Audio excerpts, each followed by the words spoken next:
Good afternoon, ladies and gentlemen, and welcome back to the FPL Tom YouTube channel. We are live ahead of match day 4, heading into the round of 32. We've got unlimited transfers. My qualification booster is active, and we are going to be live all the way up until the deadline, around about 8 o'clock. We've still got a lot of decisions to make with my side, as you can see on screen. This isn't quite complete. It looks a little bit different to the video I posted earlier this morning as well.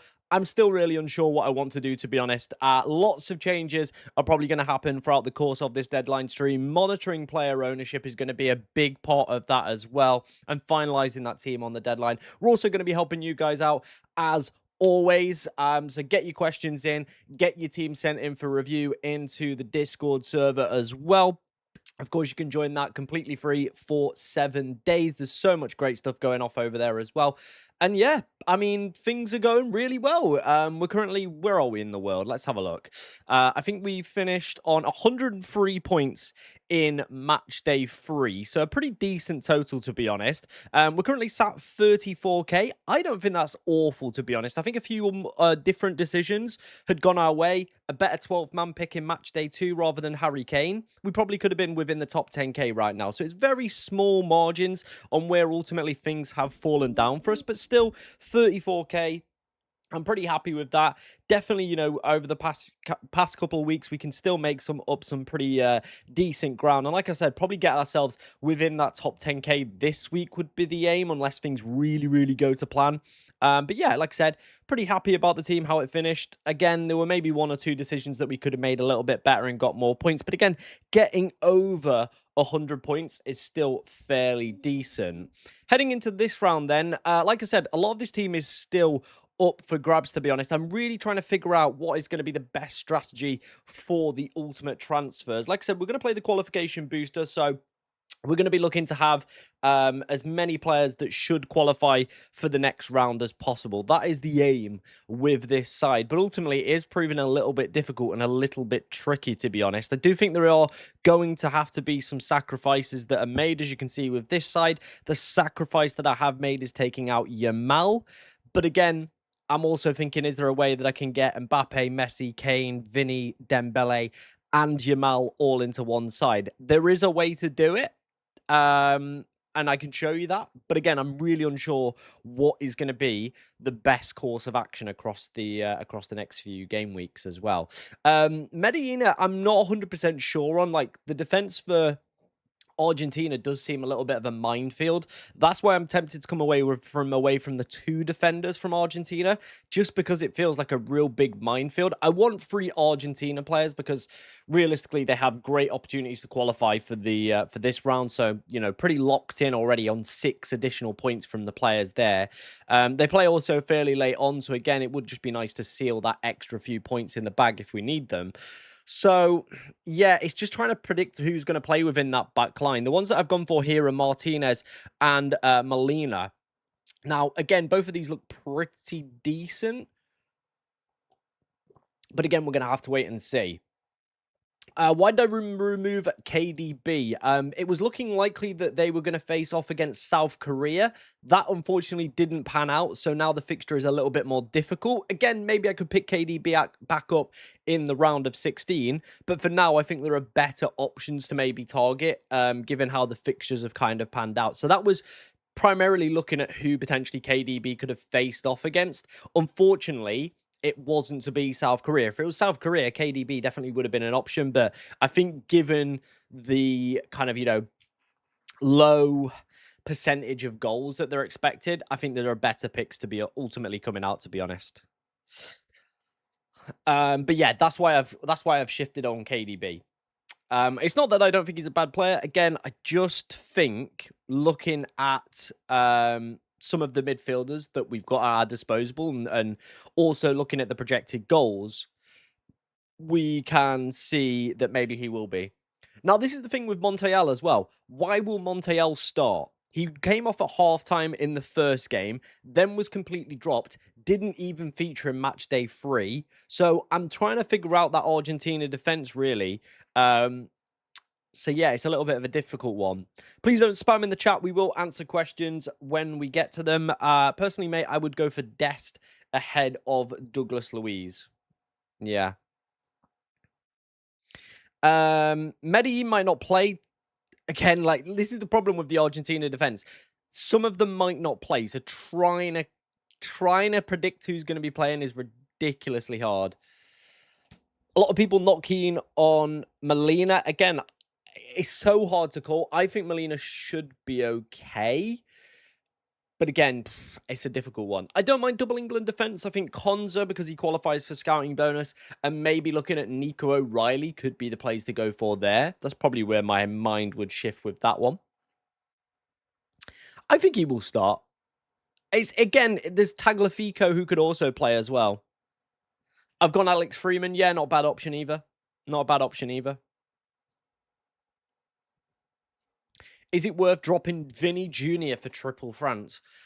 Not a bad suggestion. Like, you know, Elise and Dembele, I think, are pretty close. I think Dembele's obviously got the higher in terms of in goal threat, but then Elise's got that assist threat, hasn't he, with him ultimately? So, yeah, it is a difficult one. It is a difficult one. Why Vargas? Vargas qualifies for the scouting bonus. So again, like I said, this team isn't anywhere near locked in. There are still going to be many changes that we are going to be making over the next few hours, depending on, of course, ownership, trying to figure out the best combinations, trying to get Yamal in there, trying to get Yamal out of there, trying to, you know, figure out some drafts with Kane in. There's a lot still to debate here. I don't think it's any way, shape, or form like absolutely locked in stone, to be honest. So we'll have to wait and see on that one. In terms of the team then that I was trying to build before I came live, unfortunately, I did run out of time a little bit, but this is pretty much what I was trying to get to. So we had Yamal in here, and I had Enzo as my other one. Now, if we were to go for Enzo, I think this Vargas spot would have to be dropped down. Now, I've been having a look around some of the cheaper midfielders, and there are a few names that I like the look of in this bracket to make all this kind of work. One of them, if we can afford it, is going to be the Swedish guy, not the Swedish guy. Oh, my days. My mind's gone blank. The Swiss guy, but he doesn't qualify for scouting bonus anymore. Manzambia.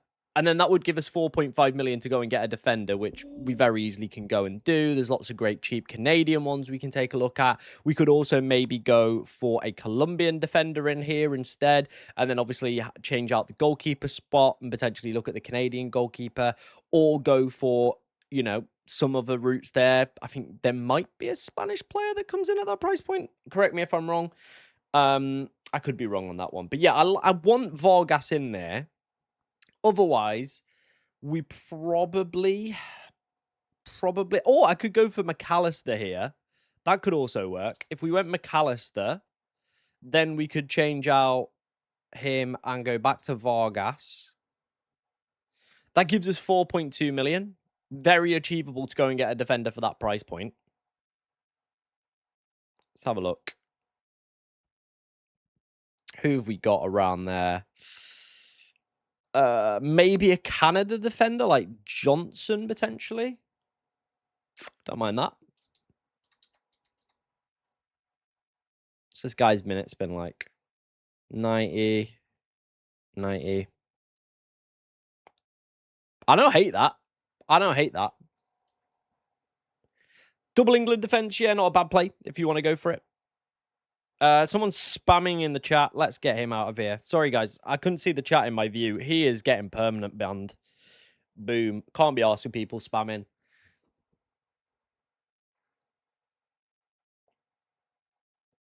Do you prefer Manzambi and Vinny or Wirtz and Diaz? Ooh. That's a tough one. That is a real tough one. I think I want to say Wirtz and Diaz. I just don't think the Brazil game is straightforward, but I still would like to have Vinicius covered off just because I think he's a very, very good option. DeFuglis for very cheap. Yeah, 3.5. Wasn't he covering for an injured player, though? That was my only concern with that one. He was covering for an injured player, right? So that was the only concern I did have. Pulisic as well is also a decent shout. We have the money in the bank to actually do that. What percentage is Pulisic? What's he at in terms of ownership right now? 4.9. Probably not going to go for it. I think I'm going to go for Vargas instead if I was to go for a midfielder within that spot. Yamal or Dembele? This is the thing with Dembele. I think you're not going to captain Dembele. You'll probably captain Mbappe. Whereas with the Spain game, you're probably going to captain Yamal. So that would probably be where my head would be at with that one. Do Germany play France if they both win? They do indeed. So France would face off against Germany. I think that's the other problem with this side currently, is I don't have any German players. I would like to have that game covered off somehow, because it is quite a nice fixture for Germany. How about O'Reilly? Yeah, I don't mind O'Reilly. I think while Konza still qualifies for scouting bonus, though, probably gets the nod ahead of O'Reilly. But again, if Konza goes over, I might as well save the 0.1 million and get a more attacking defender in O'Reilly. So yeah, that's probably what we would do there. I think, yeah, like I said, the only problem with this draft is no Germany. We don't have a German player, and it's a pretty nice fixture, a pretty one-sided fixture as well. Maybe we could drop McAllister at that point, but I think the fixture is just too good to ignore, isn't it, really? Problems. I mean, if we dropped Vargas down, we could maybe then get a Vert somehow in here.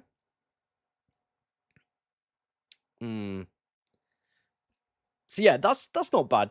Nathaniel Brown it looks like a decent option. Again, there's some maybe doubts around his overall fitness though, so that would be probably where the problems would lie.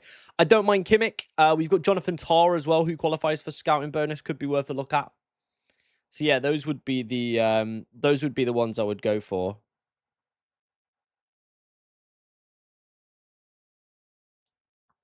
My dad just texted me and said I had a super chat. Please check your team as I posted in the FPL cartel. Cool, yeah, we'll go and have a look at those. Yeah, we'll have a look at those. Yeah, Tar at 3.3% could be an interesting one. I don't want to go too soon on Tar, though, because I know if I put him in, he will go over 5%. Now, that's not me being feeling like I'm cocky. People will just naturally copy my team. People have been doing. That's why I switched in KDB like last minute last week. And people still end up with Frank Kessie. Nemecha, probably not for me. I do just feel like this team is probably missing a German. I feel like that is where we're realistically missing something.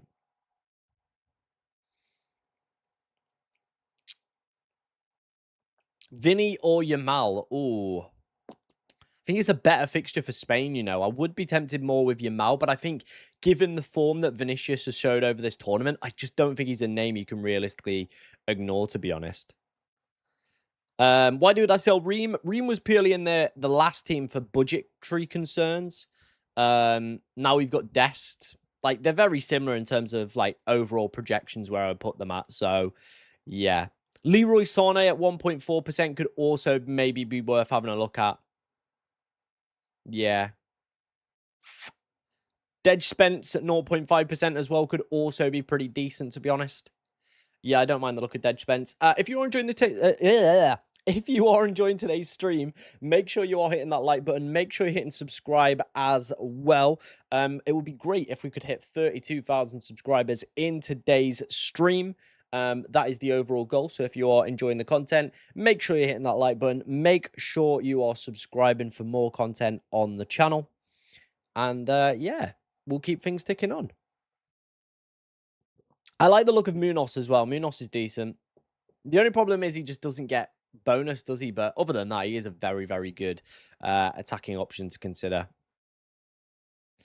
I personally am going to look to avoid any Netherlands and Morocco players. I think with us playing the qualification bonus this week, I want to be trying to look to target some of those one-sided fixtures where I can see definitely one side going through. I think that game is very evenly poised and both sides are pretty decent, to be honest. So I don't really want to call it, and I can't really see there being any like mega hauls, but maybe I could be wrong on that one. Schlotterbeck is out for the entire World Cup, so not an option, a no-go on Schlotterbeck. Let's head over to the FPL cartel then. We've had a few teams sent in. Like I said, if you want to get yourself involved in the FPL cartel, I will leave a link in the description to it. Marcus sent his team in and he put updated, so we'll check out the updated one. You're not thinking of KDB. Like I said, I think with them not having South Korea now, I'm probably looking at going elsewhere. Updated team. Who's the Canadian guy? I've never heard of him. Creepoo looks like he definitely will go above 5%, by the way. I don't know if I would go double United defense. I just don't think I would probably go double United States defense. I think there are a lot of great defenses to be targeting. I don't think the United States is necessarily one of them. But a pretty nice team other than that. Triple France is an interesting play that I've seen some people try to deploy. I do just feel like maybe you are leaving yourself a little bit one-sided. That's the only problem, and I think you do obviously then have to reduce like a captaincy option out of the list because you've got Triple France. I think that's the only downside of really going for it. Yamal and Manzambi or Elise and Vargas. Ooh, I think with you already having Dembele, probably better going for the other route of Yamal. Again, keep your captaincy options open, and that should be pretty decent. I like the look of this defense, by the way. That looks like a nice defense. I like the look of that. Pulisic, thoughts? Yeah, I don't mind Pulisic. Got a lot of hype off a lot of content creators. He's probably going to go above 5%, so will lose his scouting bonus. That is the only downside, and obviously that does reduce him as an option. Romero, some doubts, obviously just back from fitness, but again, still a pretty decent option. Jonathan David, bold and ballsy. I do like it, but again, England have struggled against low blocks, sorry. And DR Congo are a side that can, of course, deploy one of those. So maybe could be a difficult test for Harry Kane. Qualification boost active. Yeah, nice. I like the look of this team. Good team. It's a good team, mate. It is a good team. I like the look of that. Final one that's been sent in is from KJ. Double United States defense. Risky, but nice. No Kane either. He's gone for Haaland. Okay. I like it. It does look like a decent team. I do think you can have a little bit of variation here, you know. I do really think you can have a bit of variation. He's just been a bit underwhelming, hasn't he, at this tournament, Yamal? I have thought about potentially going without him. I have thought about it. I think you can just build some nice drafts without Yamal. I do think that is one of the main appeals of it.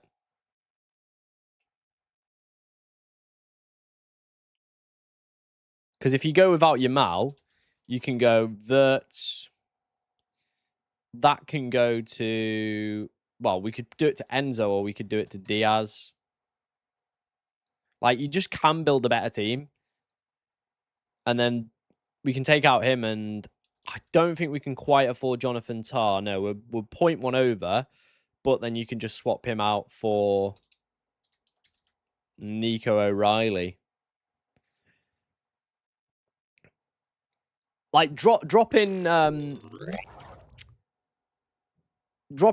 does make it a lot easier to build, like, a really nice side. Like, I think that is a pretty decent side. I really do think that is a pretty set up side, to be honest. I don't mind the look of Bellingham either. I do think Bellingham is a fairly decent option. Is Bruno Guimaraes still under 5%? Oh, my days. Why are people spamming today? Please don't spam in the chat, or you just will be removed. You will just get banned.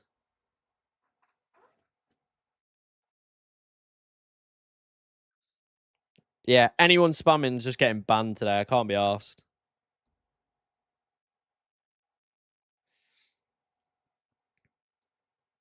Thoughts on Rayan since Rafinha is injured? Could be a nice little shout. I don't mind that one. Luis Diaz or Jude Bellingham? On paper, it feels like Diaz has more chance of getting a goal involvement, but Jude is just Mr. England. Always steps up. Also have no Kane.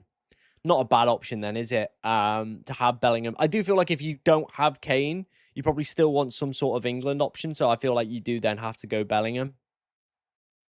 Are Portugal players an avoid? I don't think it's a give me fixture. Then the next round, they're going to be facing off against Spain. So probably not, in my opinion. Pulisic, I think with him going over 5%, probably doesn't really get a look in for me anymore. Haaland instead of Kane, I can see being quite popular. The only reason I haven't done it is I just think that the Norway projected goals are a little bit low. So that's the only reason I've gone with it. A Yazabal over Kane could also be a fairly nice recommendation. I don't mind that either to get yourself in a Spanish pick. How do I rate Diaz? I think Diaz is a pretty nice option, to be honest. Same goes with Jonathan David as well. There are some very, very decent options within this side already. There's over 750 of you in today's stream. If you are enjoying the content, make sure you are hitting that like button. Let's get today's stream up to 1K likes nice and early. Like I said, we're on that road to 32K subscribers. And it's only possible with your amazing support, as always, guys. We've already got my most viewed video of all time today, which went out earlier this morning. It's up to 36K now as well. So fair play. Thank you very much, guys, as well.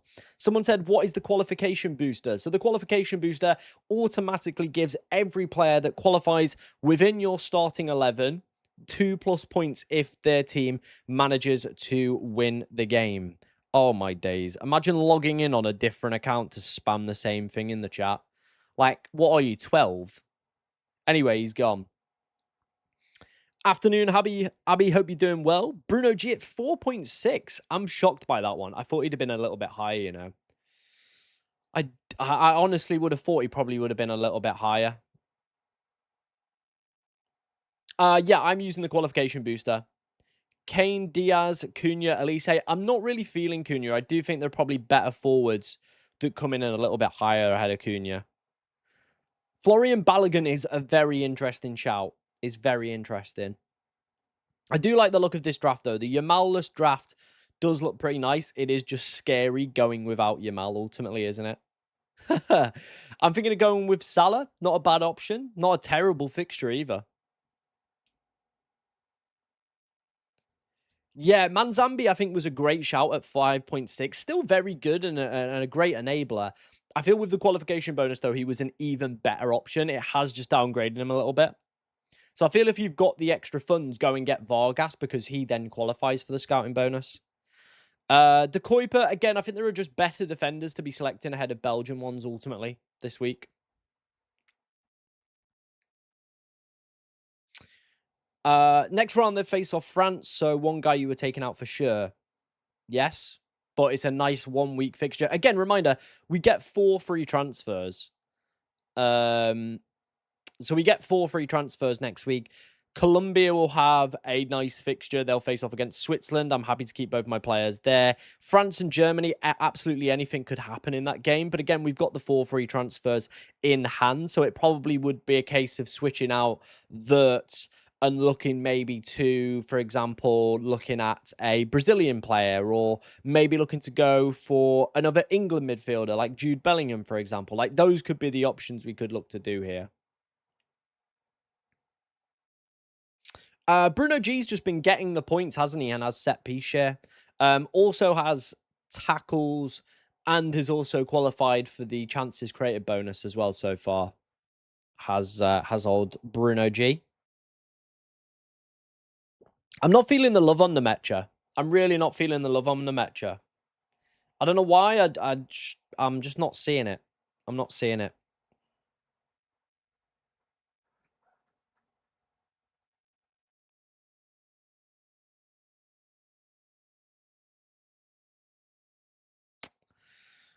Yeah, just not seeing it for me.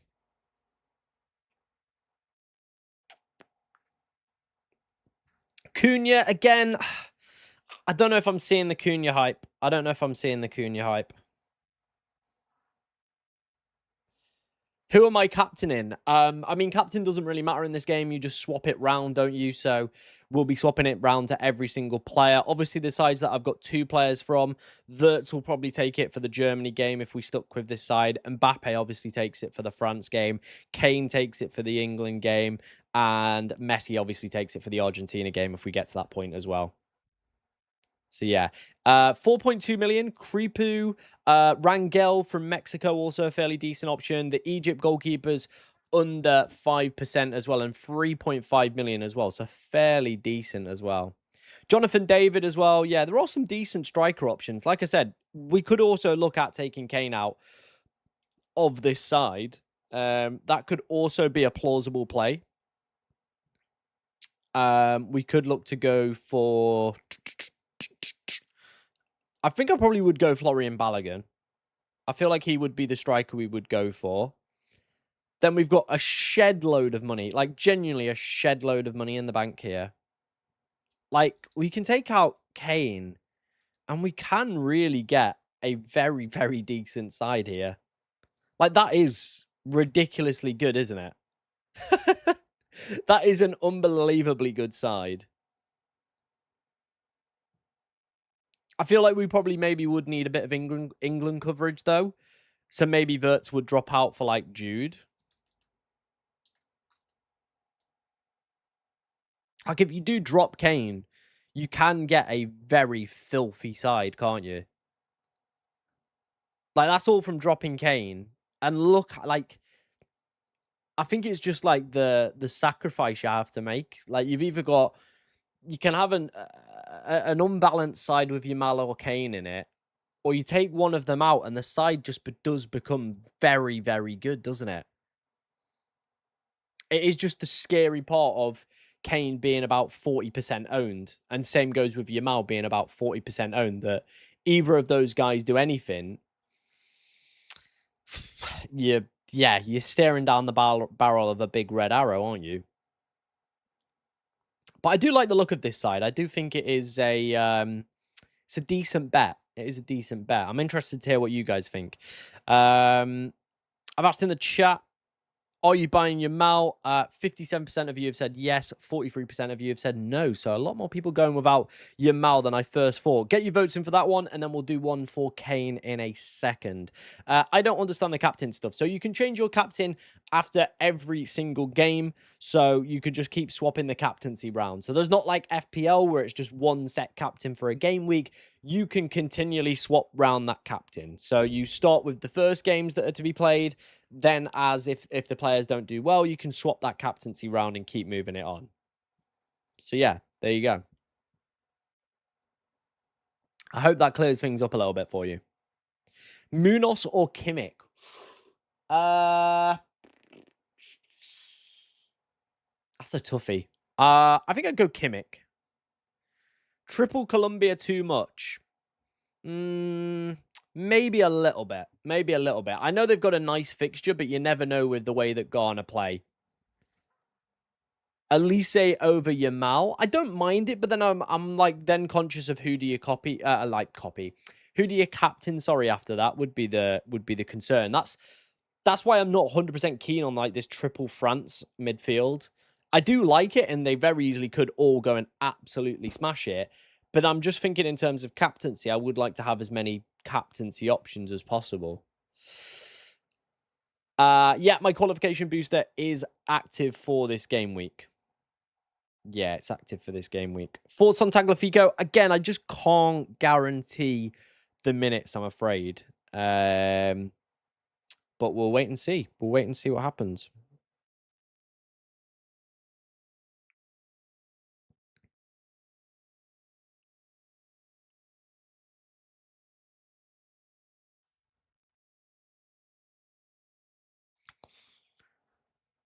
Please rate my team in the FPL cartel. Yeah, will do. We'll take a look in a second. Des versus Freeman. I think it's quite close, actually, to be honest. Is Freeman over 5% now? Right, the thing with captaincy this week is the best option plays right at the end of the game week. Messi is if you had to pick one captain this game week, Messi is the best one, right? But he doesn't play till the end of the week. That is the problem. So I feel like I'm probably going to keep rolling through until I maybe get like a 13 and above score. I feel like that's probably where I stick. Anything under that, I'm still thinking in the back of my mind, I've got Messi. I've got Messi. Like, it's a big gamble, but we've seen how good he's been. I think he could absolutely smash it.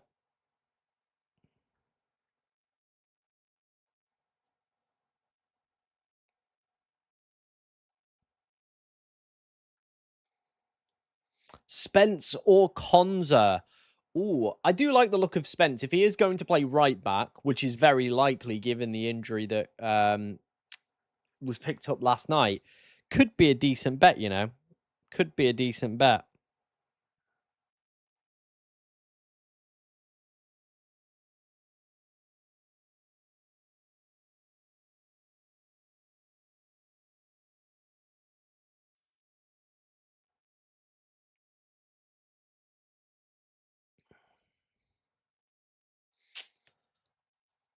Thoughts on Saliba? Probably not for me.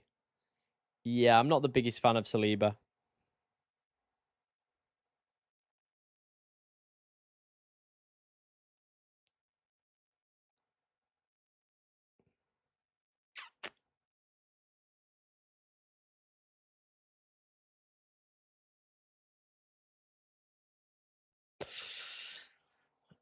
Right, let's go and have a look at the Discord. We've had a few people send in their teams, so we'll go ahead and take a look at that. By the way, if you want to get yourself involved, I'll put a link in the chat to the FPL cartel.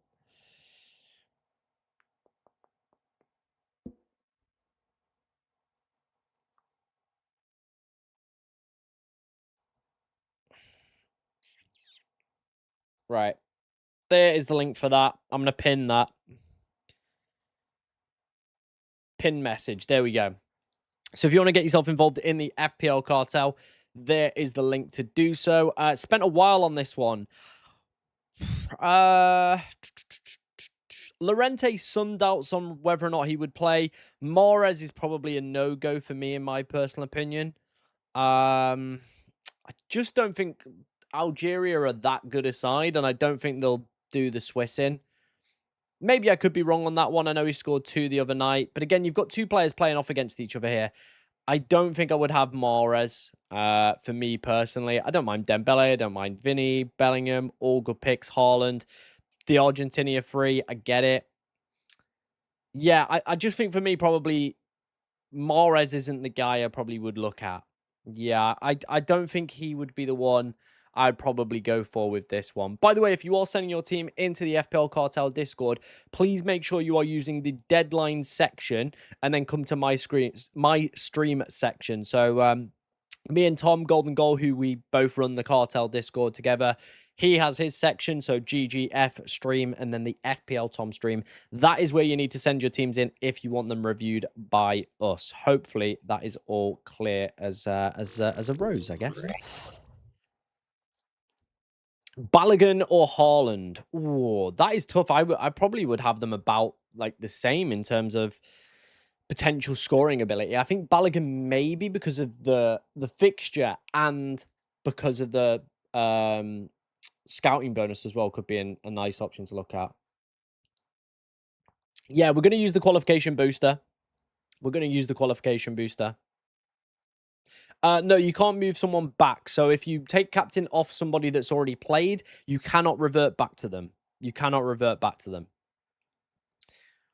Why not Elise? I don't mind Elise, you know. I do think it is very tight. And if we are really stretched for budget for any reason, we could look to go for Elise ahead of Dembele.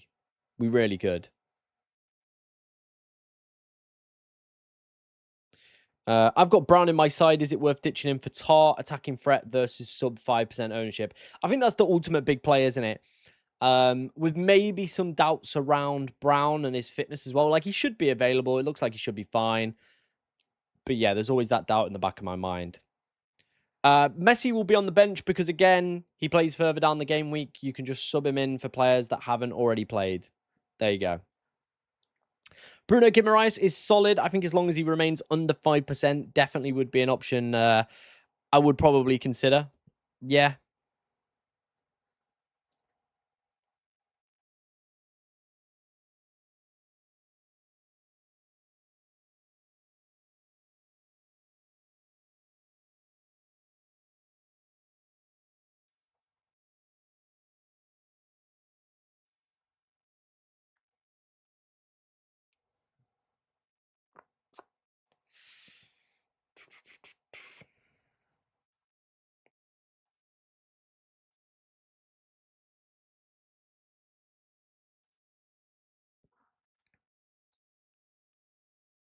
Germany having a weird start of not keeping a clean sheet since the 2014 World Cup. That is bizarre, to be fair.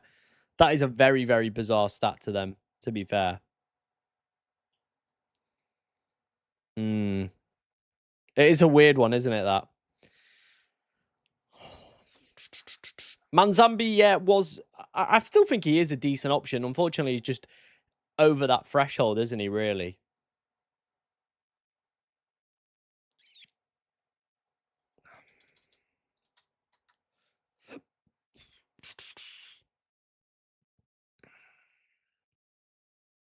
He would have been so good to have in there, wouldn't he? Would have been so good to have. Vargas, Yamal. Right, how can we make this work? We're 2.5 million over. How can I make this work?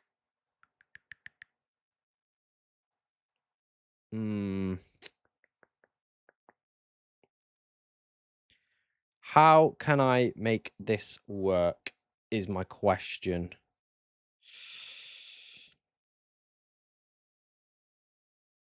There's got to be a way. There's got to be a way we can make this work.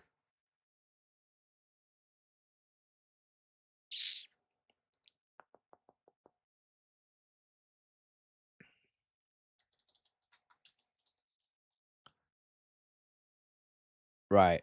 That gives us 0.7 million to ditch somewhere. Where can we ditch 0.7 million is the question. That's just the unfortunate thing. I'm struggling to find where we can ditch that next little bit of money from that.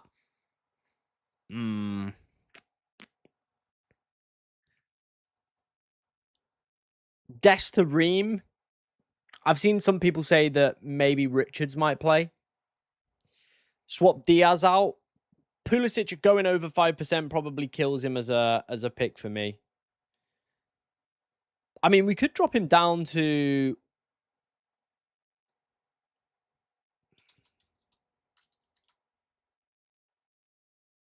We're 0.1 off it. Fuck. We're 0.1 off it. We're 0.1 off being able to afford that as a team. Wow.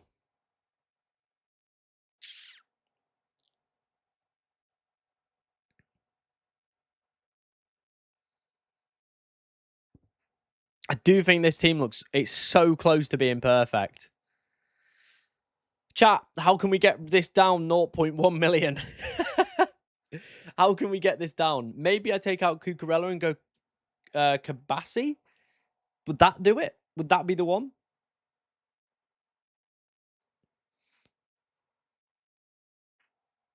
Sane for Diaz, maybe. Freeman? That could be the difference, right? Freeman could be the one instead of Dest. Oh, yes. He only played 30 minutes that last game, but...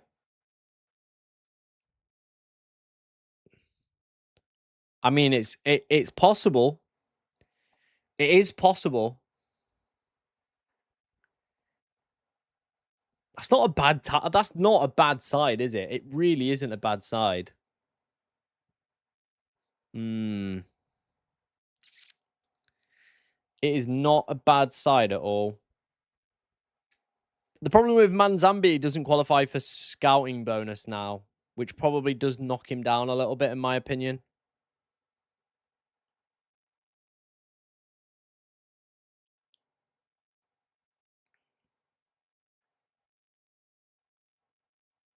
Pulisic as well, not qualifying for scouting bonus, probably puts him over the where I'd want to probably look at. If we are enjoying today's stream, by the way, guys, we only need one more like to hit 100. So if you are enjoying the content, make sure you are hitting that subscribe button. It is great. Who is this Saliba guy from Canada, by the way? I've seen him in like a few people's drafts. I'm just looking on Twitter now. This Saliba guy's in like everybody's team.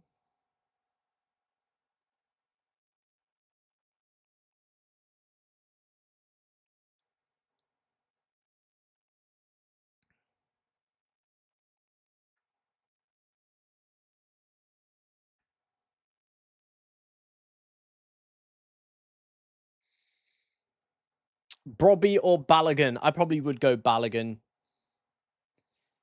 What made me pick Enzo? I just think there's a good chance that he could go out. He could, well, while he's under 5%, he can still qualify for that scouting bonus. He's looked decent across the course of the tournament. He just hasn't quite hit the attacking returns yet, has he? Manzambi or Trossard? Ooh, maybe Trossard, because I imagine he's still under 5%, so would qualify for the scouting bonus. If someone gets 3 points, but they get the qualification booster, do they qualify for scouting bonus with the +2? Now, I asked this question in my Discord group, and FPL Abby, who is one of the moderators in our Discord group, actually found that this didn't happen for Club World Cup Fantasy. So last year, the qualification booster was also in that game as well, and it didn't happen. So anytime a player got, like he said in that instance, 3 points, then obviously got the 2 points for qualifying, it then didn't go the other way around. So yeah, there you go.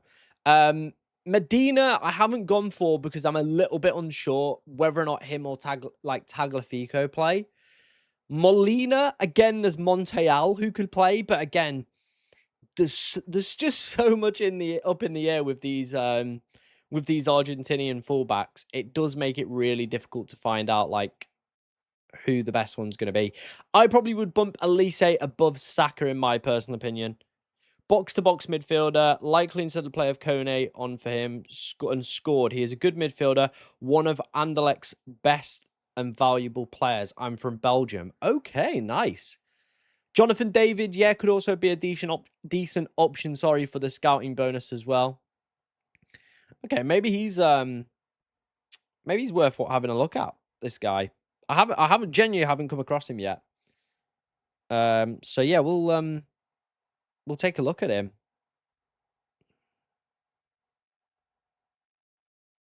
How much is he? 5.1 million. Ooh. He could make some things happen with this team. He could make some things happen with this team, you know.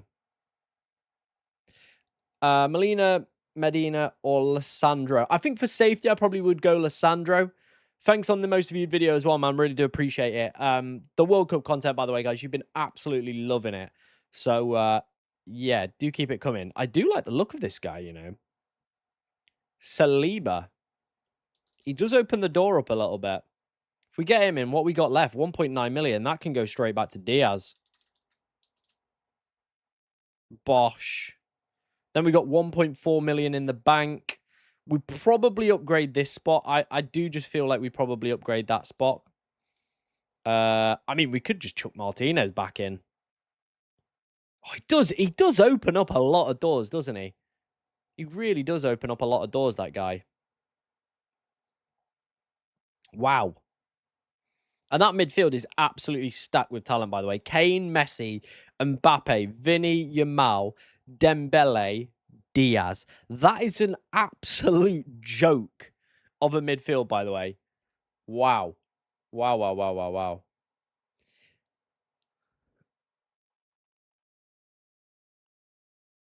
Apparently someone said he's a bit of a trap. I mean, we can have a look. Let's have a look who we maybe else could go for in that cheap midfield bracket. Because now I've built that team, It does look pretty good, doesn't it?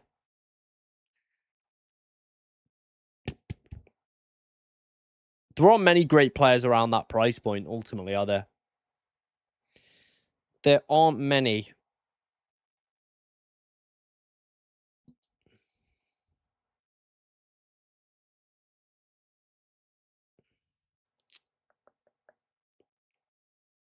Yeah, there aren't a bunch. There aren't a bunch.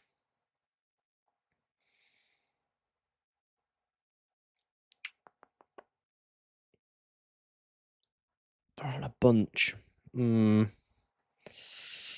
100% sure on that one. Thoughts on Kimmich and Munoz? Both great options to be considering this week. Yeah.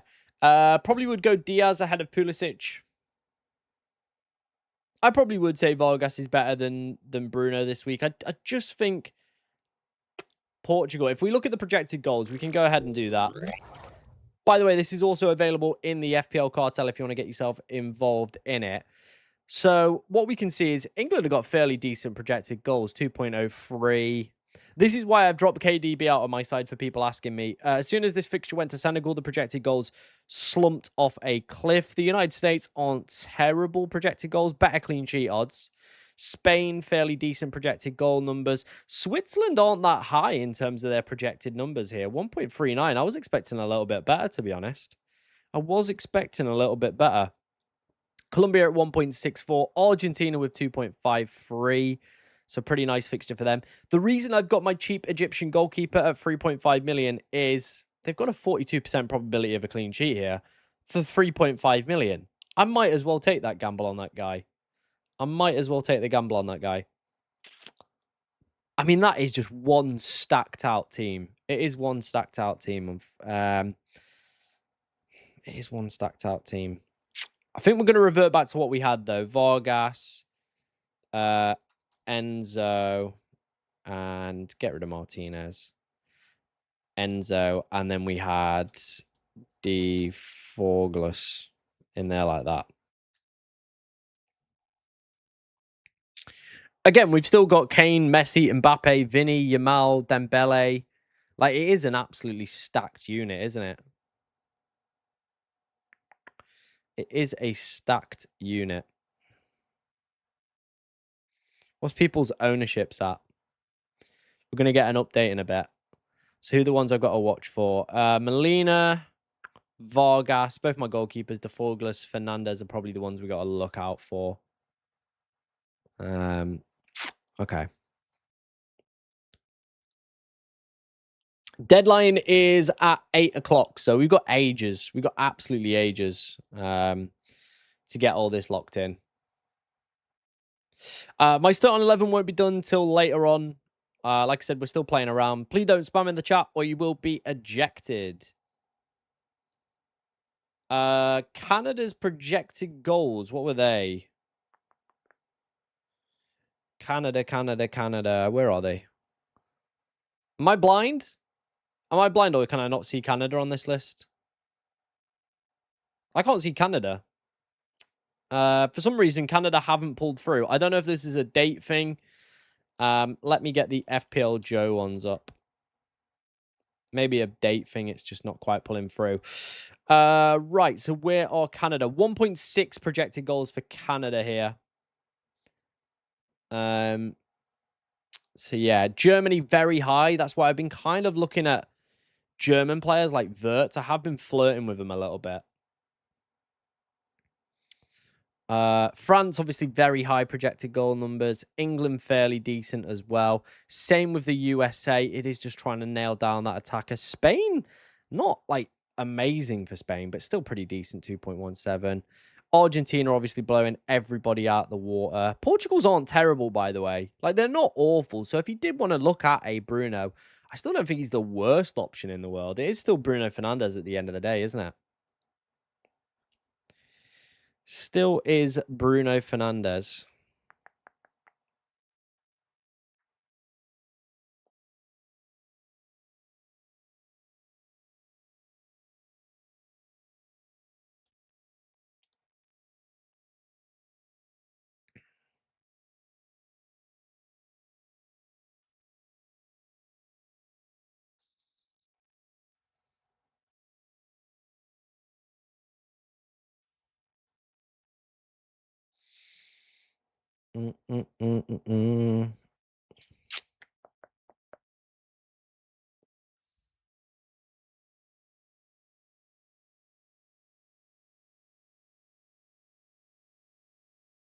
I got my hands up, playing my song, the butterfly fly away.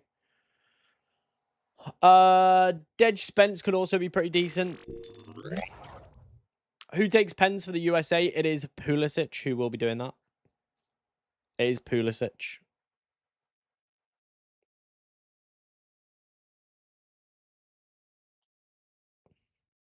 What's Tom's teams looking like? What's he currently got? Who's he got in his side? Double Argentina defense. Munoz, Pulisic, Manzambi, Dembele. Nice.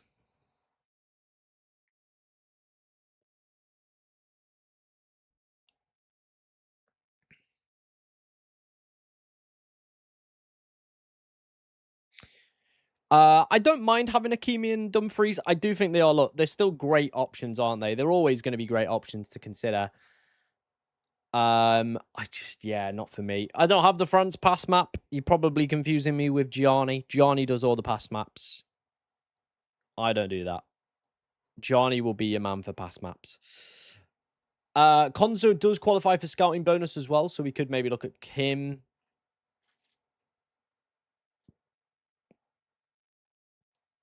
Haaland 12th man. I mean, if you've still got the 12th man, yeah, Haaland could be a decent shout. Or you could maybe look at going like Dembele or Elise could also be fairly decent shouts given the high projected goals. So yeah, if you've still got the 12th man chip, I thought most people probably would have played it by now. But yeah, 12th man on maybe like a Dembele, Elise, Yamal, Vinny could be really popular this week. I'm going to use the qualification booster this week as well. So that's where I'm going to be going with mine. Right, I think we've had a few more teams sent in for review, so let's go ahead over to the FPL Cartel and go ahead and check them out. Like I said, if you want to get yourself involved in the Discord, it is the pinned comment. Come and check it out for yourself. And yeah, enjoy. Enjoy.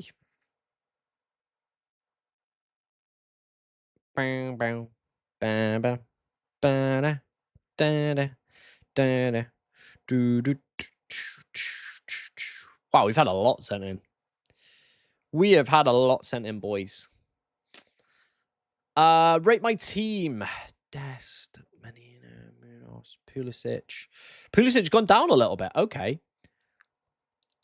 I do feel like there's probably maybe a France midfielder missing. I just think with the high projected goals that France have got, I probably would want a second attacker, and they have looked very free-flowing going further forward. So I think I probably would try and get an Elise or a Dembele ahead of a Diaz, in my opinion. But again, all up to you, all up to interpretations as well.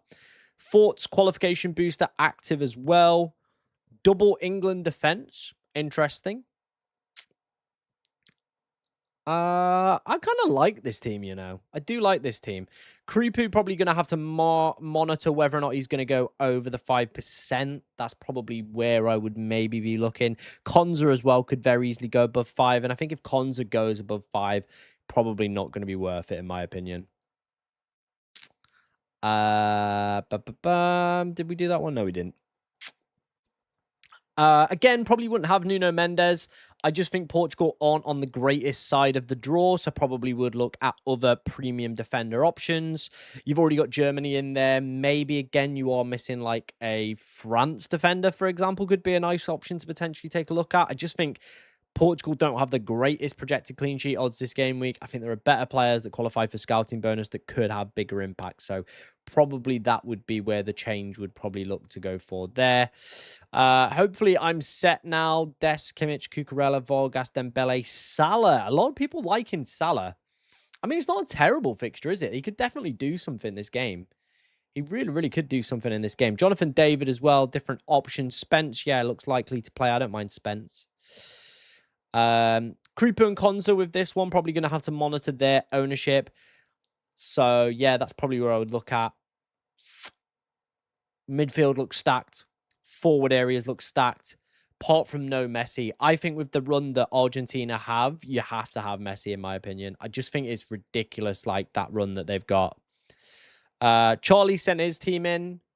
Again, monitor the Creepoo ownership. Pulisic, again, monitor his ownership the closer and closer we get to the deadline.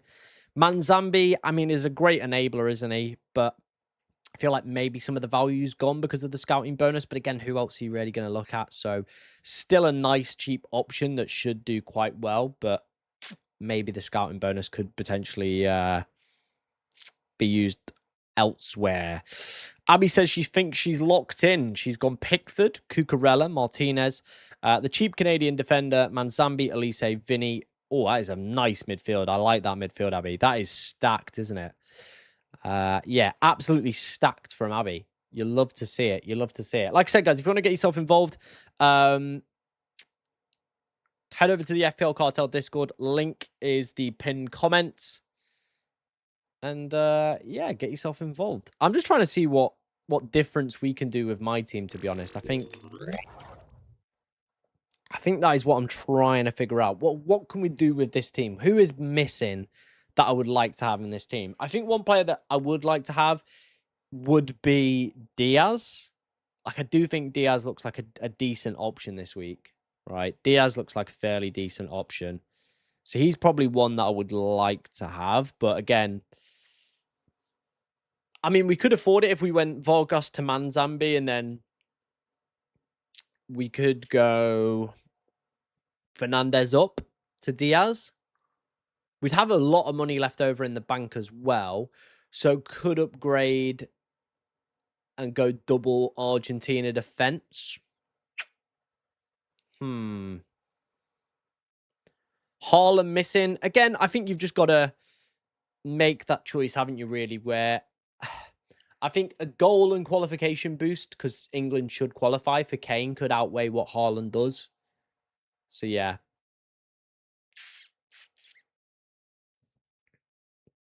I probably would say I prefer Balogun. I just think the projected goals for the United States looks a lot better, but David does have the penalties as well. Germany versus Paraguay. Yeah, I do think we are maybe missing out on a German in here, right? Vert is probably missing from this lineup, or at least one German attacker.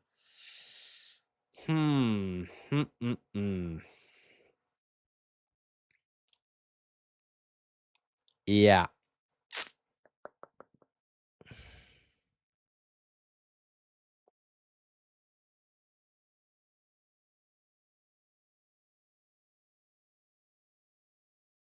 Sane could also be a fairly nice pickup.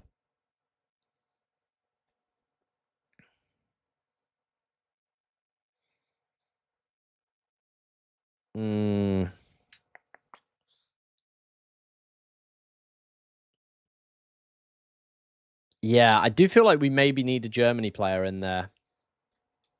How much is Sane, by the way? 7.4, right? Yeah, okay. Not really a go-to guy then. So we could get Verts.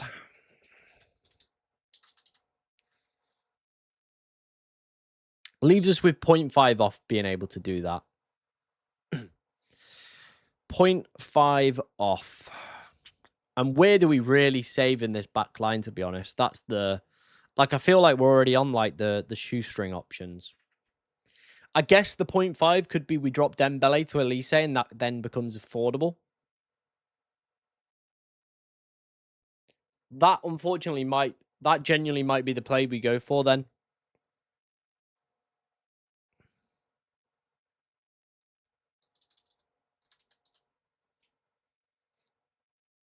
I mean, I can make that happen.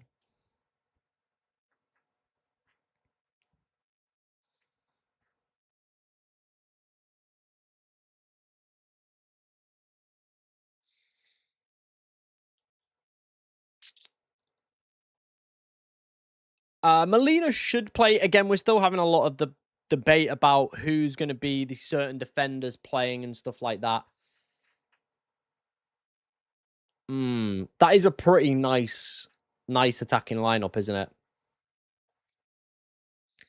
It is a fairly decent attacking lineup. Still not 100% on the defense. Sane 1.6% owned could be a bit, yeah. Fernandez seems a bit left field.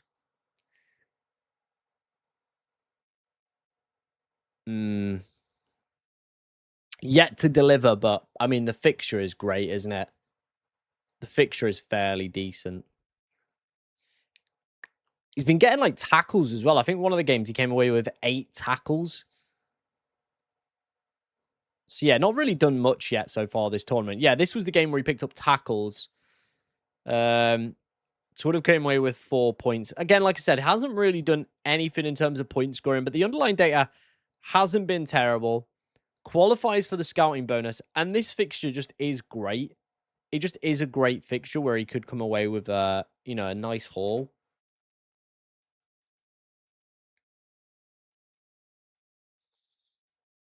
I think the problem with Haaland is that front three is just going to be so template. It is just going to be such a template front three, isn't it, ultimately? I've got Vargas, the goalkeeper. That would be my Colombia player. Yeah, that would be my Colombia player.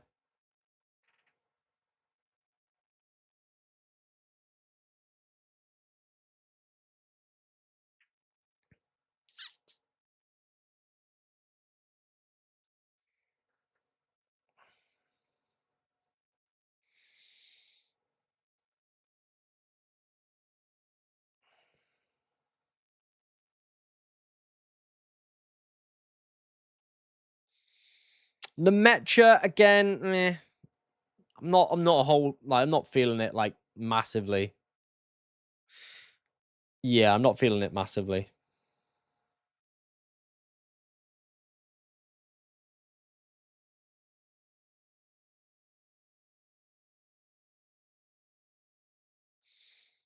Creeper and Kobel as the goalkeepers. Yeah, not bad shouts. Not bad shouts at all.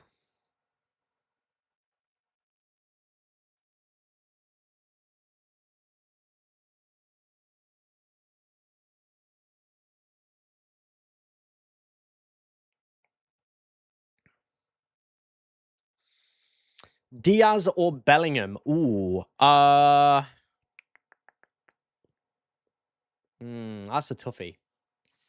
That is a toughie. Why not Martinez? Again, he's just quite expensive for a goalkeeper that I guess it gets you a nailed attacker into that lineup, but yeah, I'm not feeling it wholeheartedly.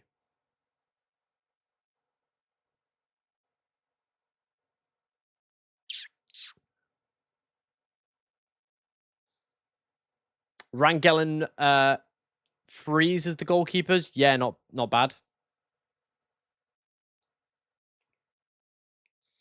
Robinson, yeah, he's just a little bit expensive, isn't he? He comes in at 5 million. That's the only problem with him. He is a little bit more on the spenny side, unfortunately. You can only use one chip at one time, I'm afraid. If you're enjoying today's stream, by the way, guys, make sure you are giving it a cheeky little like. We've got over 1,100 of you sat in the chat. Let's see if we can get this stream up to 200 likes. It would be greatly appreciated, as always. Lots of you look like you're buying your mouth, 59% to 41%. We are going to get another poll going. We're going to take a look at Kane. We're going to ask, are you buying Kane? There we go. Are you buying Kane? Let me know in the chat. Are you buying Kane? I'm interested to see where people are at in terms of the Kane ownership.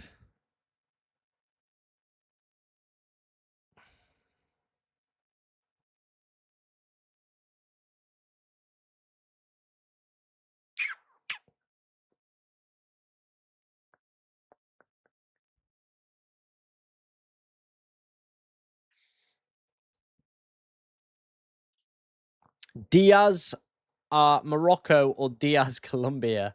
Probably would go Diaz Colombia. Yeah, I think obviously Brahim Diaz is still a great option, but yeah, I probably would go for the other one. in my opinion.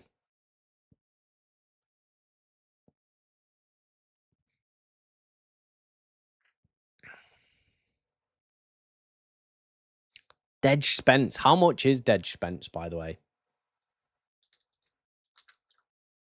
4.5. Ooh. It could be. It's just the minutes, aren't they? They are just very dicey, but England are down quite a few players at the moment. But he could be a taster. He could be a tasty little boy. Could Dej.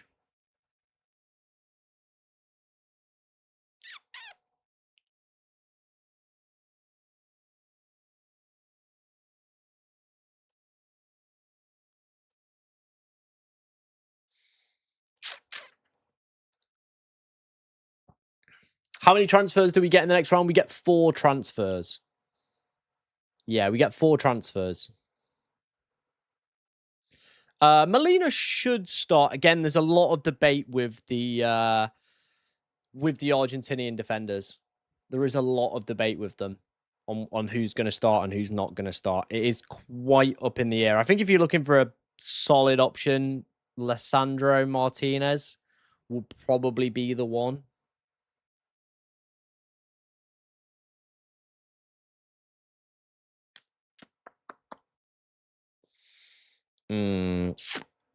How do we make all this come together?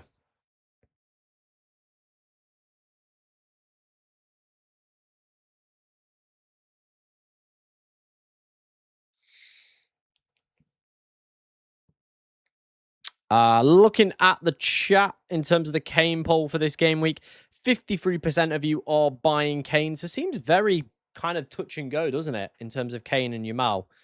Some people going with him, some people going without him. It's going to be tight, isn't it?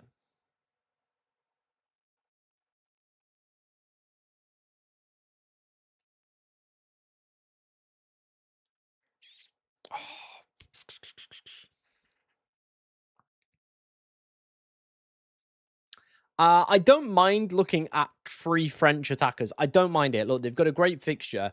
I think for me, I would just like to have as many captaincy roles as possible. I think that is where, for me, I probably would look at in terms of like, trying to play around a little bit with it. Is I would want just some captaincy roles, I feel. Thoughts on a France defender? Probably Jules Koundé is the best one to go for. Hernandez, we're not 100% sure is going to like definitely play. So yeah, that's kind of where the issues lie with that one, right? Is we're not 100% sure he's going to play.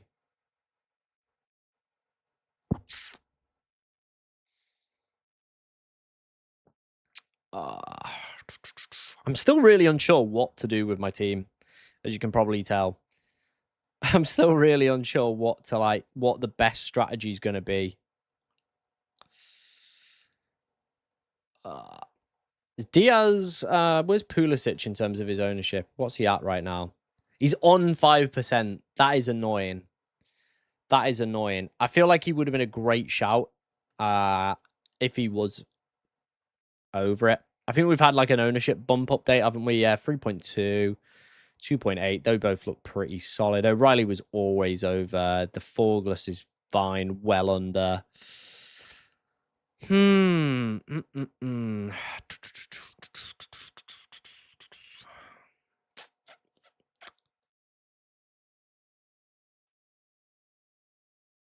Honestly, what do we do?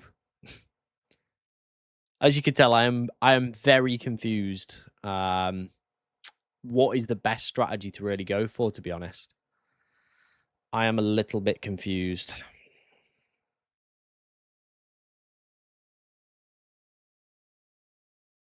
Got any money in the bank? No, we've got zip in the bank. Zip in the bank.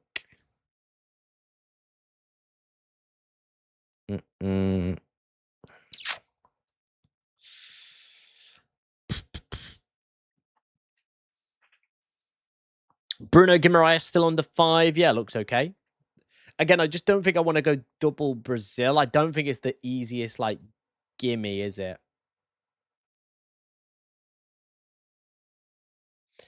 Balogun for Kane. Yeah, I have thought about maybe dropping Kane. Hmm.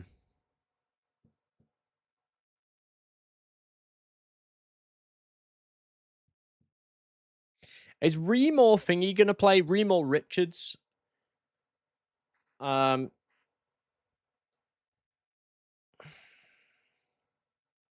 Clean sheet shield, I'll probably play in the next round. Yeah, I'll probably play my clean sheet shield next round. That's where I'll play that one.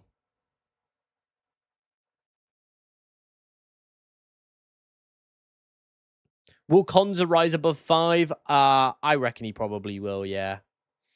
A Yozabal's not terrible. Yeah, could be the cheaper route into the Spain attack.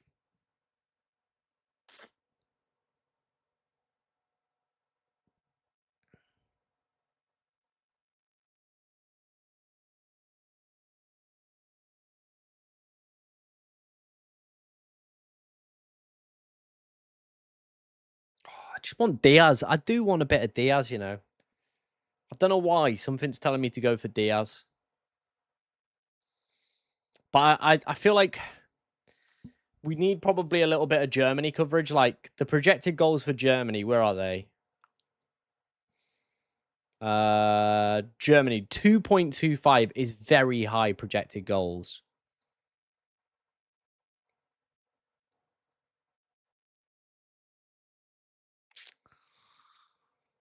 Whereas Diaz is only at 1.66, so it's just not as good, is it? And the low block that Garner have been playing has been honking. Has been honking.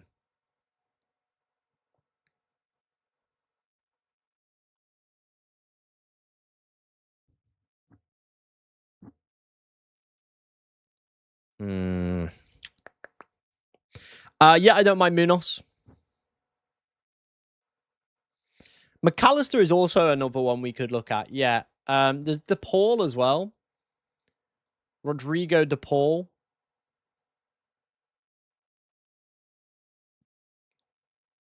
Tackles, assists, scouting bonus. I don't mind Rodrigo DePaul, you know.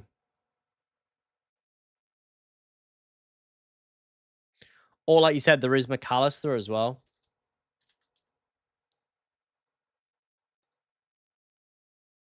Yeah, I don't mind McAllister. Because if we went into McAllister, we would have a little bit of money left over in the bank. We could do some interesting things with that, I feel like. We could go and then upgrade. Like, we'd probably go and get Destin. I feel like we would just get Destin. We've got 0.6 million to have a play around with here. 0.6 million to have a play around with. I feel like we probably, while he's still under 5%, would go and get Konza. While he's still under 5. Yeah, that can happen. And then we've got 0.5 in the bank. And that could be enough to do that. Back to Dembele. I don't hate that, you know. I don't hate that. I don't think that's bad, you know. And Bolo as a differential, yeah, don't mind that. On penalties and stuff like that, I think he could be a decent shout.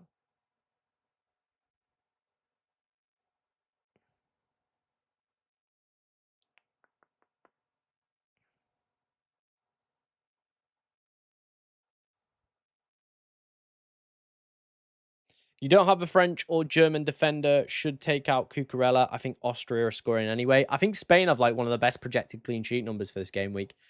So we're going to go with Cuc, I reckon. And Spain as well have been like one of the best sides for XG conceded so far at this tournament. I'm going with a Yozabal over Kane. Fair. Robinson should start. Yes. Yeah, Robinson should start.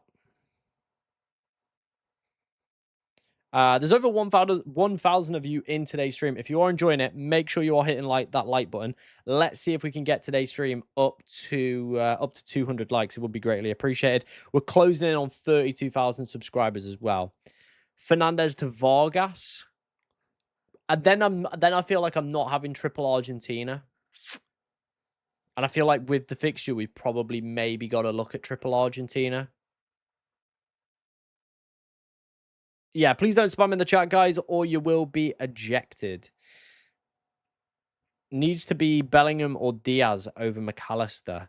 Where are we finding that budget? We ain't got that sort of budget. Freeman, Dest, or Robinson? Probably Dest is my first choice. Then probably, if you've got the budget, Robinson, then Freeman last.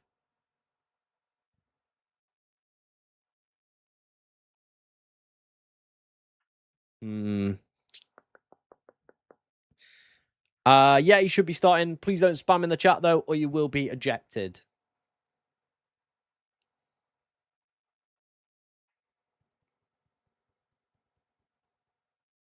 Pulisic has gone over 5%, so we're not going to look at him. You were warned. You were warned. Out you get. Bosh. Like I said, guys, don't spam in the chat, or you will be banned.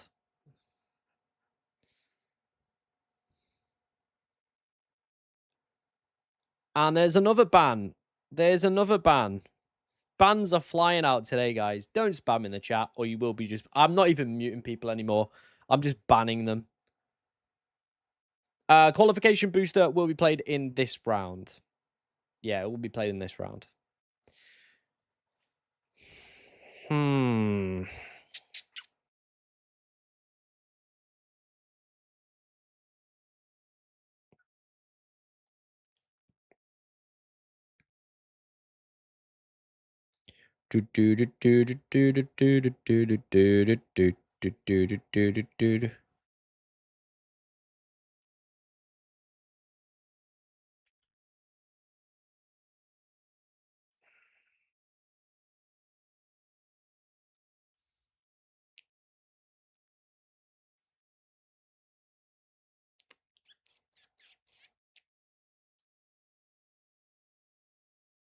Hmm.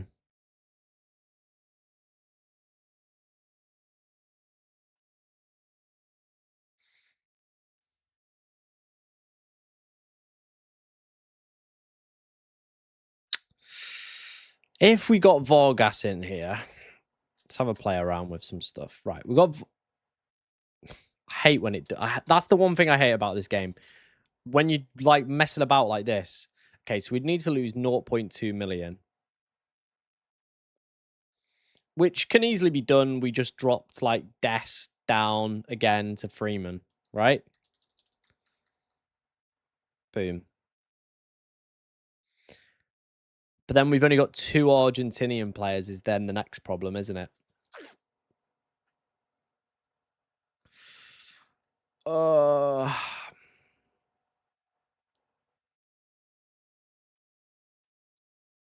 Mm.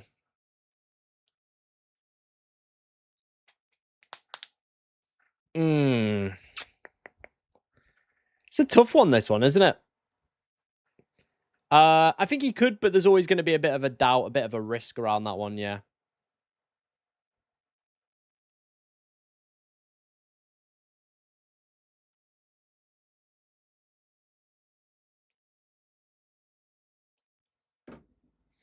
Who do you reckon wins, Mexico or Ecuador? I think that's actually quite an evenly matched game.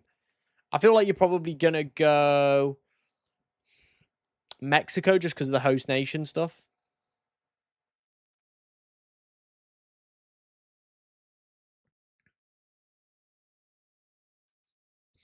My max captain will be in the semis or potentially in the final. Yeah, that's where we'll probably play it. We'll probably play it in the semis or the final.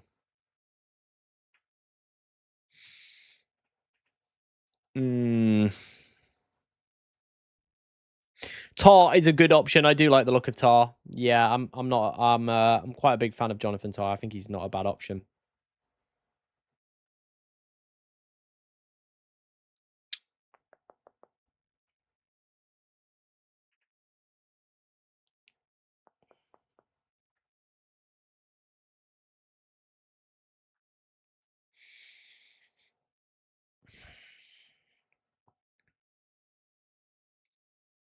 I'm still leaning to like, it's just, that just is a bit of a,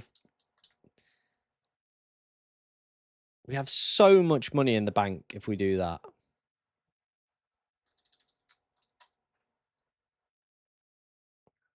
Fucking, I hate it. I absolutely hate this app, by the way. I guess then we'd have no Bellingham, which might be a bit of a problem from an England perspective. But we've got 3.3 million in the bank here. It's a lot of cashola. I think then we could go to like Emmy. We've still got 1.8, so that could go back to Dest.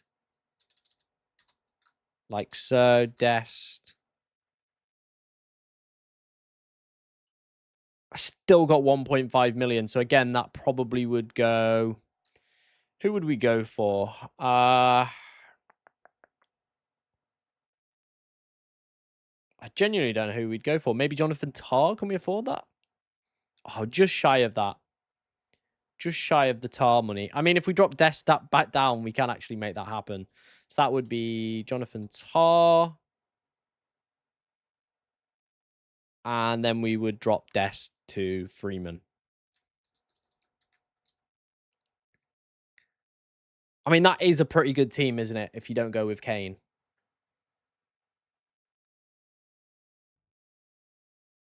Oh, yeah. The app is absolutely dog cheeks. The app is dog cheeks.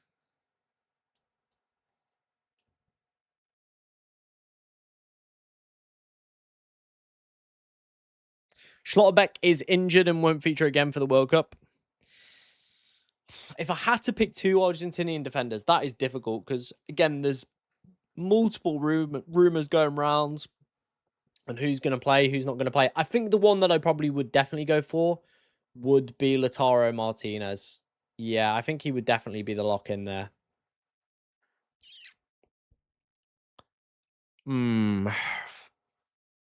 Do we go with Kane or do we not go with Kane? If we don't go with Kane, it's just that England game. But England haven't looked great going forward, have we? We really haven't looked great going forward.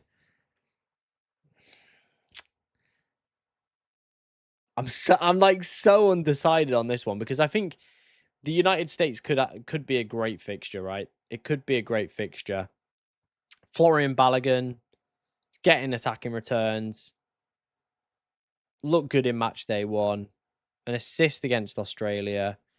Now he's got Bosnia. Hey Jake, welcome to the chat. I hope you're doing good, mate. When will I be picking my starting 11? Probably very close to the deadline. Yeah, I imagine very close to the deadline because at the moment I'm still undecided on what to really do.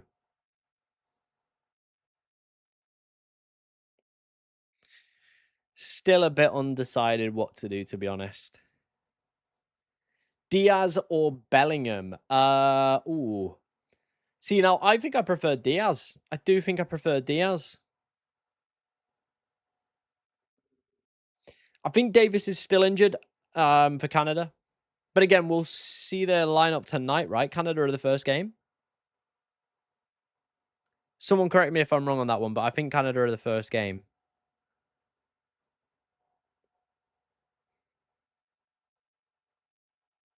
Could be wrong on that one, though.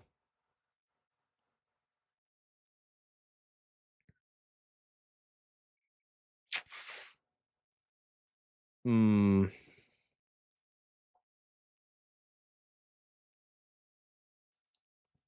Haaland and Jude or Kane and Yamal? Or I think I would prefer Kane and Yamal. Yeah.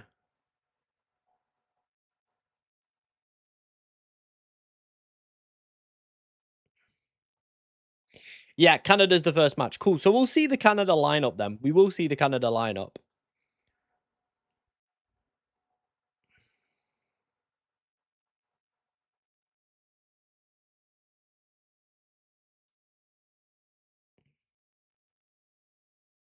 Who will play right back for England? It probably will be Spence.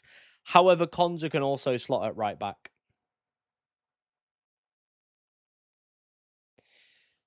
Nah, I'm not gonna hide my under 5% players. I move around like on different screens and stuff. So yeah, we're not gonna hide them. I'm not gonna hide them from you guys. I'm not gonna do that.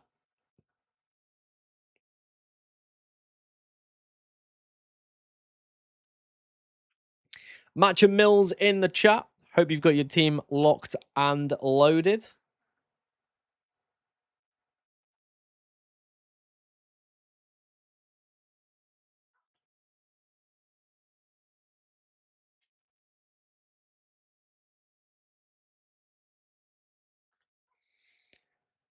Konza over O'Reilly. While Konza still qualified for scouting bonus, yes, but I doubt he's probably going to qualify for scouting bonus much longer, to be honest.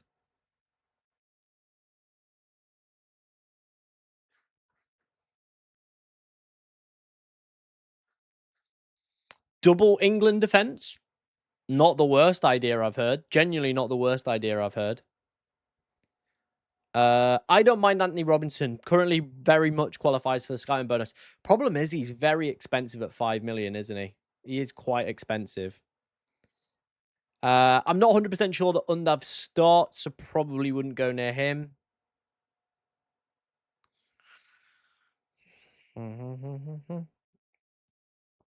You got to be alone tonight.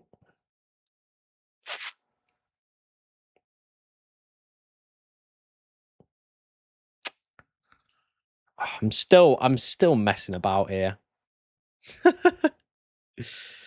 Oh, I'm still messing about.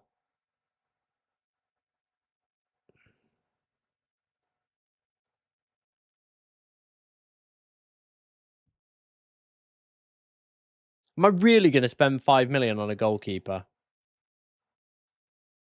Am I really going to do that?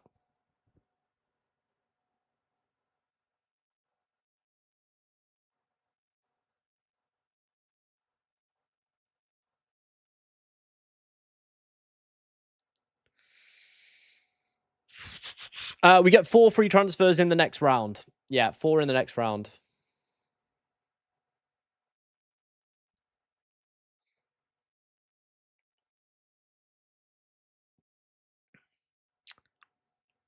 IDs for a mid. Diaz, Dembele, Yamal, all great options heading into this game week.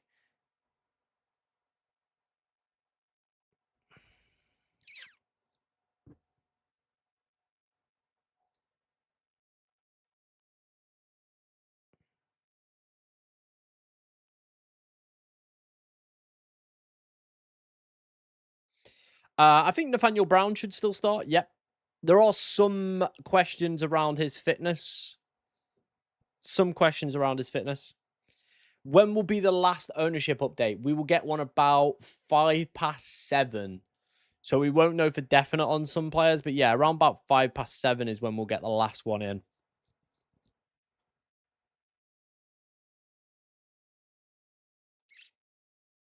Jonathan David, also a pretty tidy option.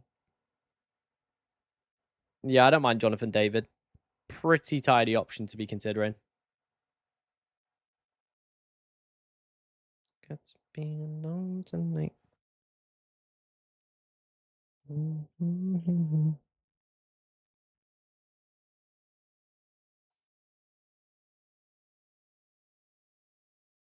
Bam, bam, bam.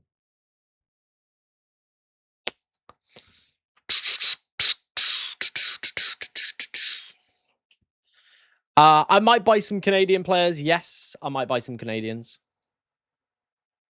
Do I have a perm? Yes, I have a perm. I do have a cheeky perm.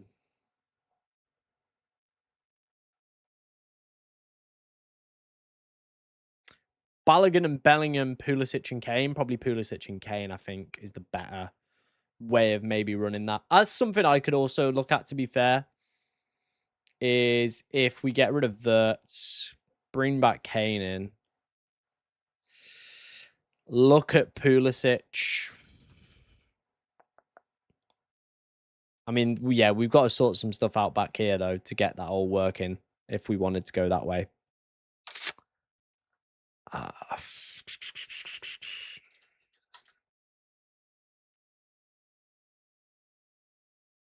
hmm.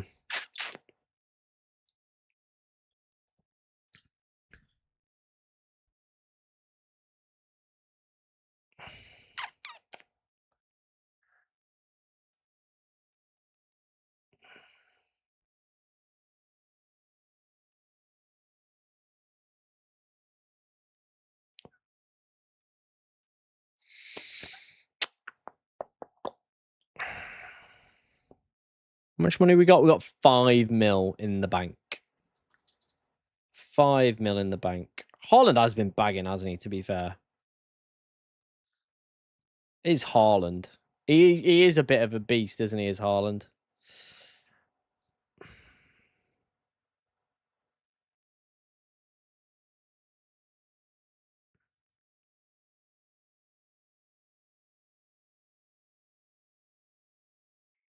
Hmm. Yeah, I'm gonna stick with him probably as long as he remains under 5%. I'll probably stick with him.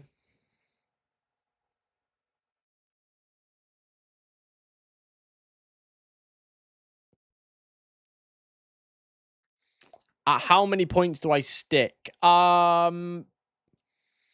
think it's going to be a bit different this week because Messi is the best captaincy option. He plays like pretty much last.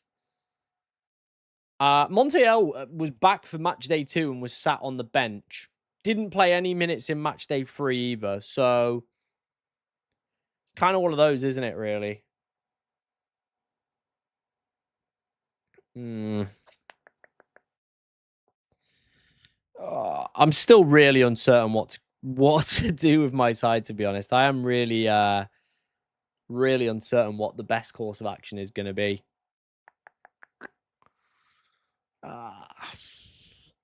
How many scouting players, bonus players do I have? 1, 2, 3, 4? 4, I think. Yeah, I think I've got 4 at the moment.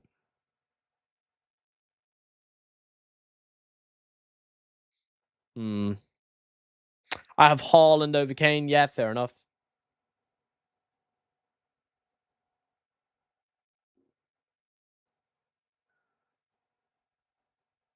Cunha or a Yozabal? I probably would go a Yozabal if I had to. Yeah, I probably would go a Yozabal. How much in the bank? We've got 5 million to go and find a defender or upgrade this midfield spot. I'm really just not sure what the best course of action is. I'm not feeling any of the midfielders, to be honest. I do like the look of Diaz. I do like the look of Diaz. I do just think he could be an all right option, you know. Diaz could be a bit of a cheeky boy.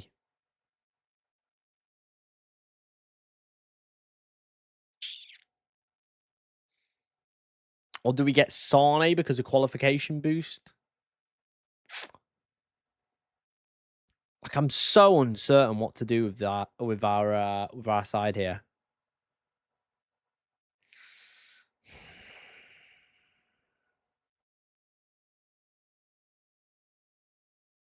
Or if we're not going with Kane, do we just go and get Bellingham?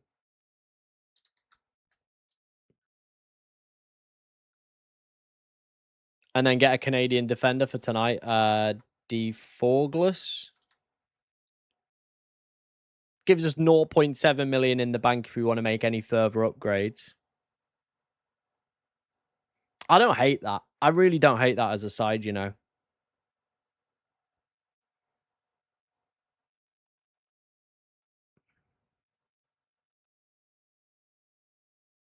What do you think, guys? What do you think that as a team? Bellingham over Kane?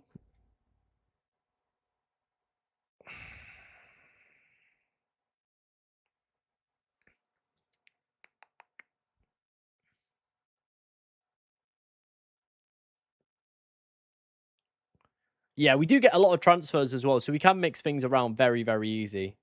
If Konza goes over 5%, then yes, we will go to Nico O'Reilly, yes. Then we have no Germans. It's kind of weighing it up, isn't it? We don't have any Germans then. And then it's kind of a case, do I prefer Germans or do I prefer Diaz? I'm really unsure. Yeah, I'll have a look if some teams have been sent in. If none have been sent in, then we can't do any, I guess. But if some have been sent in, we'll take a look. Brown starting could also be interesting at his price point. I think he's a very nice price point. Have we had some teams sent in? Yeah, we've had some teams sent in. Cool. We'll go ahead and take a look at some of those then. Like I said, guys, if you want to get yourself involved and get your team reviewed by me, come over to the FPL Cartel Discord. Link in the description for that. It's a joint Discord server with myself and Golden Goal, who's also live right now as well. And yeah, you can come and get yourself involved in there. We've only had one sent in. If you do want to get your team reviewed by me on stream, make sure you are putting your teams in the deadline section and then the section that is marked FPL Tom Stream. That is the place to come to for your team reviews. With this team, I think for me, Hakimi and Nuno Mendes, probably you skip out this round. Both nice options, but I do just think you probably skip out on them this round. Look to bring in whoever progresses. We get the transfers anyway, so you might as well, for me, look to target maybe like a more one-sided fixture, like the France game, or maybe the what other game is there? No Argentinian defenders either there. So like an Argentinian defender with very high projected clean sheet odds. We've also got what else have we got? I'm trying to think off the top of my dome. My mind is going blank. Oh, someone help me, please. France, Spain, You've already got Brown. So France, Spain, Argentina, probably worth looking at going ahead of Hakimi and Nuno Mendes. It's not saying they're bad players. I just think there are better players that could score better points this game week. And with us having the ability to have 4 transfers, that you can then pick up the winner of that round, if that makes sense. So I think for me, I probably would go with that. You've said Vargas plus Balogun or Manzambi plus David. I probably would go Vargas Balogun for me. Yeah, that's probably the route I would go for. So I could just leave the money in the bank for next week with this side. I think that is very easily a realistic possibility. Because if the USA get through, right, who would they be playing? If the USA get through, who would they play? Let's have a look. I need to get the knockout up. Let's actually get it up on here for you guys. No point me getting up on my laptop next to me. Right. So let's go to the knockout phase. So as you can see, adverts, damn adverts, go away. Right. So as you can see on the left-hand side of the draw, the reason that I would say look to go for a Netherlands or Morocco player next week is the fact that you would then be able to get them playing against Canada or South Africa, right? So it's kind of a bit of a difficult one for this week, but next week should be a fairly one-sided affair, you would imagine. So you can go and pick them up next week. USA, so if Florian Balogun and Dest got through, they probably would face off against Belgium. Well, they're going to face off against Belgium or Senegal. Again, not the worst fixture, but we could very easily switch them on to another player if we've got a little bit of money in the bank. Who would we probably look to go for? That would be my next question. What do we do with Florian Balogun after next week, or do we just leave him in? That would be the problem, I think, if we went with Florian Balogun, is what happens with him next week. So we've got 6.7 million for next week to buy a forward. Who realistically comes in around that price point? 6.7. I mean, we could find the funds to go to a Rayan could also be a fair shout if we wanted to swap it up. Saw at 6.2 if we want to switch to the other side of things. That could just be one that we wait and see on, I guess, right?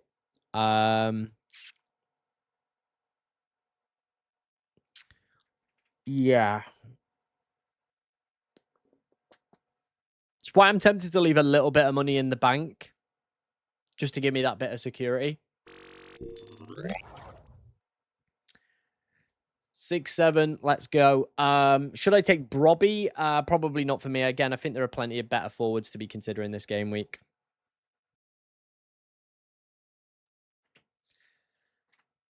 Go a cheaper midfielder, maybe replace Dembele.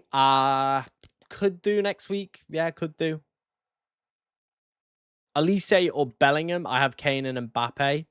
Probably Elise. I just think France looks so much more fluid than England going forward. If you want to join the Discord, it is the link, the pinned comment. Click on that. It will get you involved in our Discord server. So very easy. You just sign up, 7-day free trial. And then after that, I think it's $7.50 a month. So fairly respectable. For everything that is going off in there as well. We got loads, absolutely tons of stuff going off in the FPL Cartel Discord as well. Why no Germans? Yeah, that is probably the only downside with this side is it's Diaz or Wirtz, isn't it?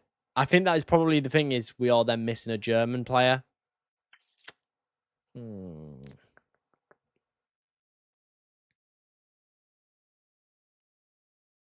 Tom's dropped Kane and now gone Haaland. Interesting. Interesting. I mean, we could get rid of Dest. I'm not the biggest fan of the United States. Like, we've got a bit of money. Could go and get, like, a Brown, for example. I don't mind that. We could do that. Get rid of Dest, go Brown. Is Brown likely to be back is the question? Yeah, that's a fair point, isn't it? That is a fair point, to be honest.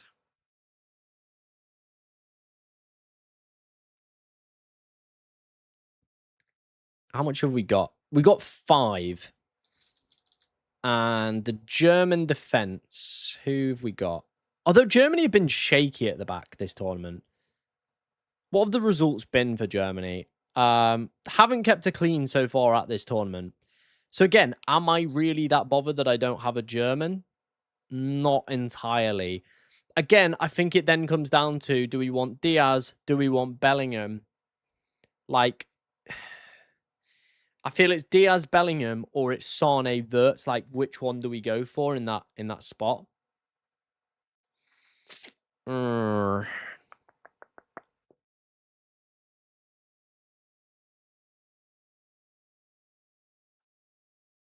It's a toughie. It is a toughie, guys. It is quite a tough one.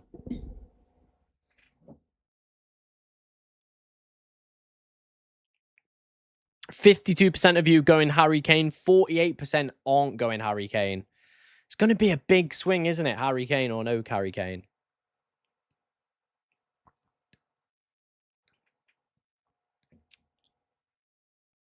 I think Brown should start. Doué, I don't mind. I just feel like they've got so many other options. Dembele, Barcola, Cherky as well. Dest too much upside as a right winger. Yeah, valid. Valid.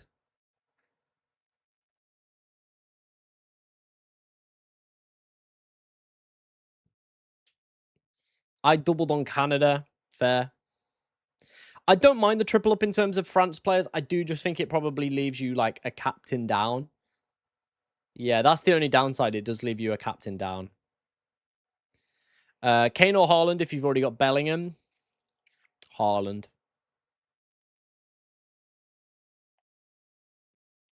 Tim Ream. Yeah, don't mind Tim Ream. Don't mind Tim Ream. Have to be alone tonight. Captaincy, it basically works. We'll captain whoever plays first. That's how captaincy works in this game. And then you just keep swapping it.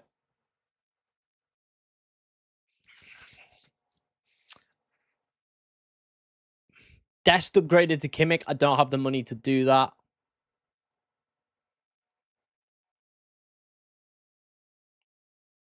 I actually think I would be more tempted with the Colombian defender there, yeah. Martinez downgraded, but then who would I kind of want to have 3 Argentina players. Like, they're probably going to get quite far in this tournament. Like, next week, they're also going to have a decent fixture.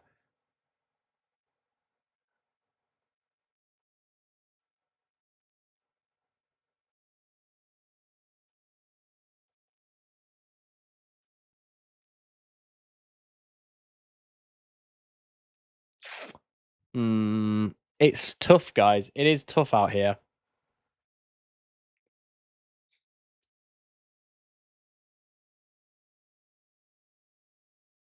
Yeah, you've still got good captains. I just want to try and give myself like as many as possible. That's the plan for me. I just want to try and give myself as many good captaincy roles as possible.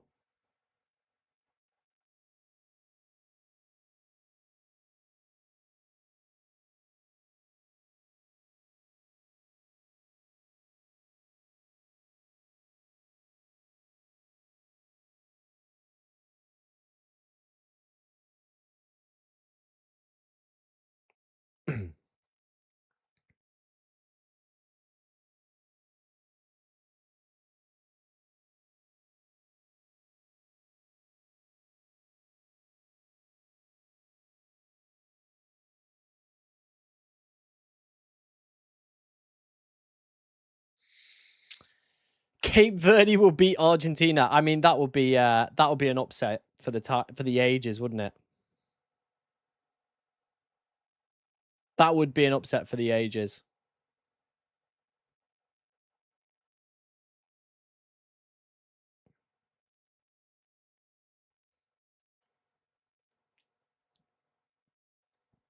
I mean, we could potentially do something like this, where if we went for Martinez, 4.6 million, I could be tempted to bring back my other goalkeeper in.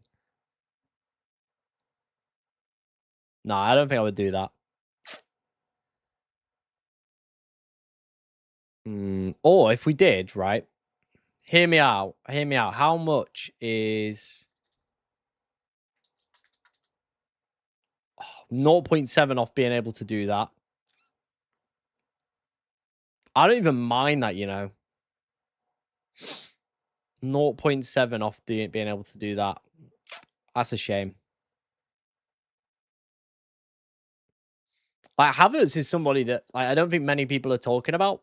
I've not seen any kind of discussion around Kai Havertz, but could be an underrated gem. Could be a little bit of an underrated gem this week.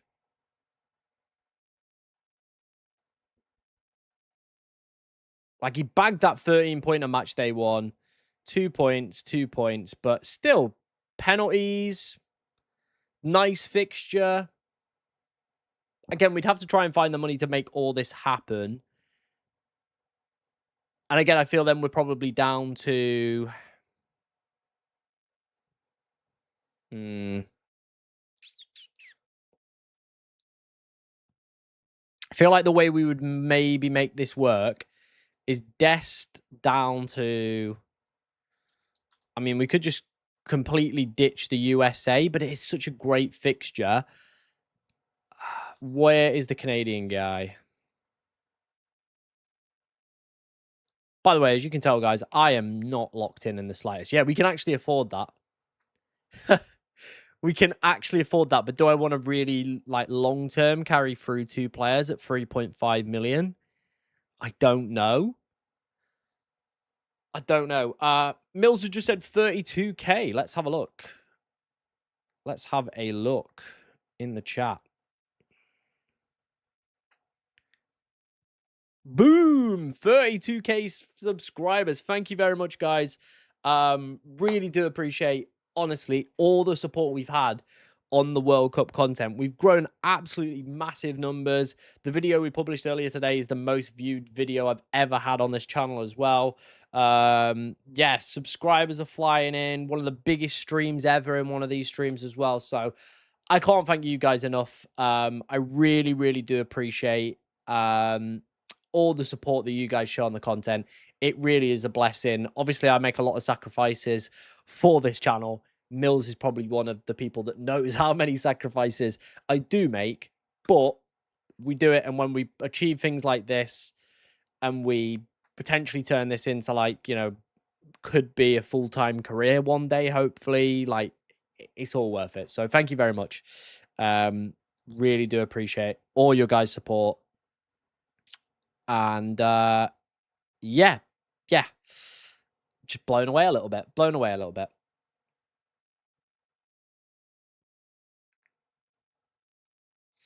You want to have the money for Kane? I guess if I wanted to go and get Kane, we probably downgrade like Diaz, right? We just downgrade Diaz to like a cheap mid or sacrifice Bellingham to a cheap mid if I really wanted to get Kane in.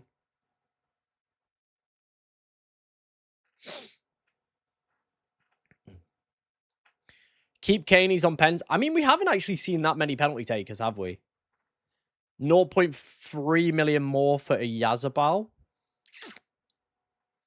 Not bad. But then I feel like I've got no United States. Again, a very nice one-sided fixture. Am I maybe overestimating Germany? I don't know. I really don't know, guys. I really don't know. I really don't know. Cunha, a good shout. Love your team. Love your streams. Thanks, Tom. I don't mind Cunha. I just think the Japan game is a little bit hard. We saw that with England before the tournament. Japan actually put up a pretty good test. They also gave a right game to Netherlands in the opening match day as well. And Netherlands are like, you know, you look over the course of the past few World Cups, have been there. Same in European football, Euros, Nations League. They've got far in these tournaments. So Japan, I think, have been quite impressive at this tournament. So, yeah, I would not underestimate the Japanese by any stretch of the imagination. That is why I've only got Vinicius. I just think Vinicius has been on form in this tournament, and that is why we've selected him. Other than that, though, I do think, like, maybe it's just worth potentially skipping out on them.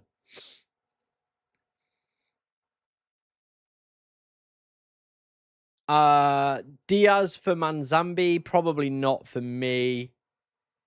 Yeah, probably not for me.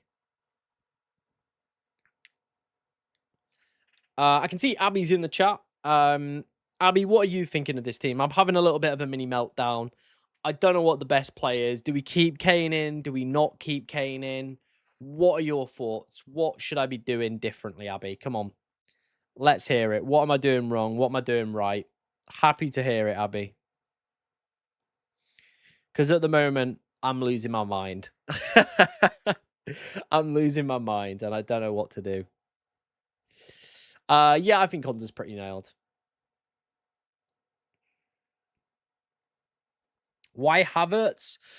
Penalties, and I do think people are underestimating the fixture for Germany. Right? Again, if we go to the odds by Joe, we can see Germany 2.25 projected goals is a lot.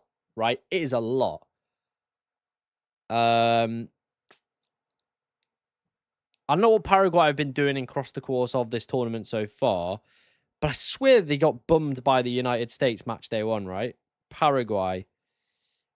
Yeah, they got bummed by the US, lost that game, beat Turkey, but again, 0.32 projected goals there, and then just played out a 0-0 draw because it's kind of got to it. Paraguay are not creating a lot of opportunities. They are not creating a lot of opportunities. They've scored 2 goals this tournament. So again, maybe I'm underestimating German defenders for this game week. 51% probability of a clean sheet. Then they've kept 2 cleans back-to-back, though, is my other argument. But then again, you know, Turkey absolutely slammed the XG in against them. USA scored 4. Yeah.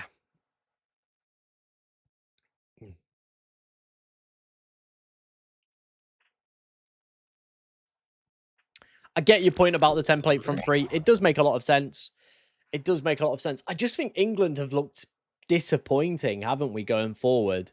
I do think we've looked very, very disappointing going forward, and that's where ultimately a lot of the frustration comes from.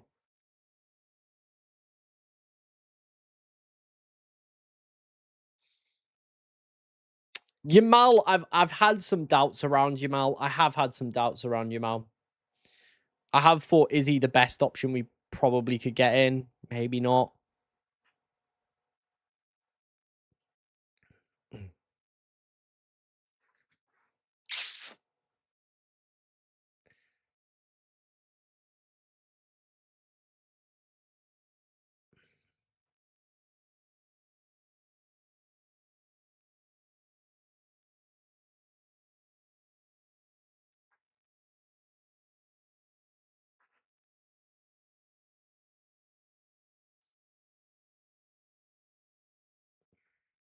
I see Tom's put Kane back in his tide. Nice. Tom's put Kane back in. Still got Pulisic. Nice.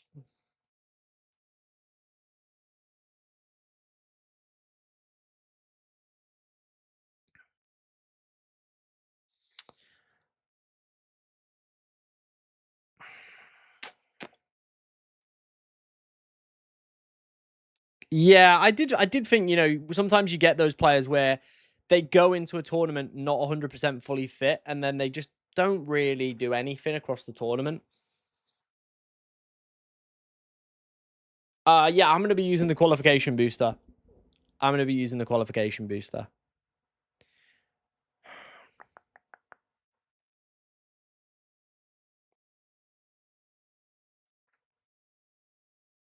Mm.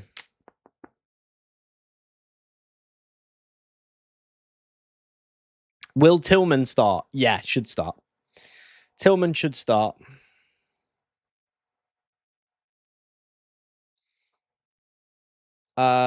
We should get a refresh fairly soon, by the way, in terms of ownership percentages. So the players that I would say are close are like Konza, Vargas, Molina, definitely worth having a look at in terms of his ownership.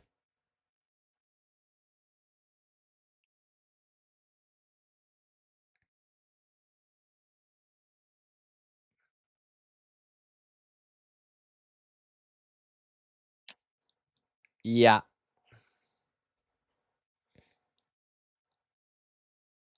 Lautaro Martinez, criminally underrated. He's just expensive, isn't he? He's quite expensive. How much is he? Martinez. Oh yeah, qualifies. Again though, the minutes are just like trash. 55, 65, 60. The minutes just aren't there for 8.8 million. They are not there for 8.8. You can get yourself like a Bellingham, a Diaz, maybe like a Swiss player as well in there. Yeah, that's probably where I would go with that one.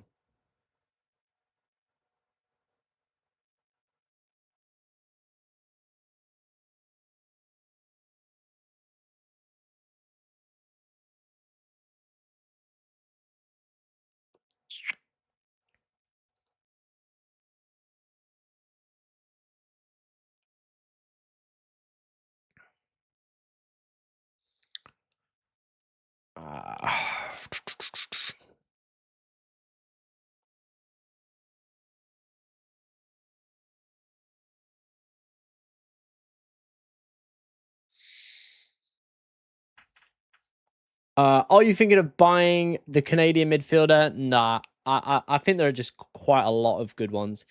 I don't think Elise is a rotation risk in my opinion. I think he's pretty nailed. O'Reilly or Konza, as long as Konza's under 5, we will select Konza. If he's not, then we will probably move to Nico O'Reilly. Yeah, that's probably how I will do it. By the way, the video I published today is probably going to hit 40k views, which is absolutely insane, by the way. Yeah, we need like 80 people to watch that video and it will hit 40k views. Wow. Yeah, I'm considering Yamal. I'm still considering Yamal.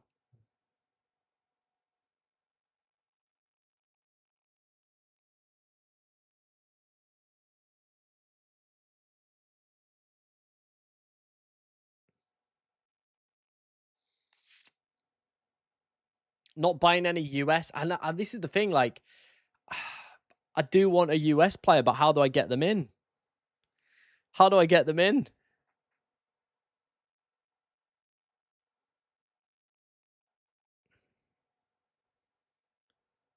Like I'm really unsure. Like, do we sack off Diaz? You know what I mean? Do we sack off Diaz? Sack off Diaz, go Pulisic, free up a bit of funds. can then probably go and get like a better goalkeeper. Maybe. Maybe. I don't hate that. I don't hate that.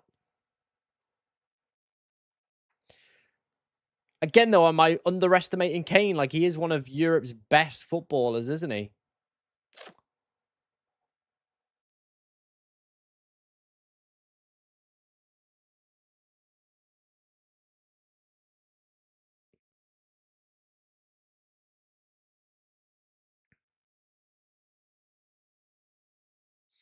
True, probably want a long-term goalkeeper as well. I think that is a valid shout. I guess if we went with Martinez, we'd always have a goalkeeper, wouldn't we? Pulisic over 5. Yeah, we'll get an update in a second. 70 goals for Kane, yeah. He is just Harry Kane, isn't it? He just is a bagsman. He just is a bagsman. If we do think that Diaz game is going to be a bit tighter, we could go for something like just does my head in this game. Yamal gives us 1.4, so we can go to Dest. And then we've got 0.6. If I do that, hang on, I have to get rid of him. Oh, that actually works.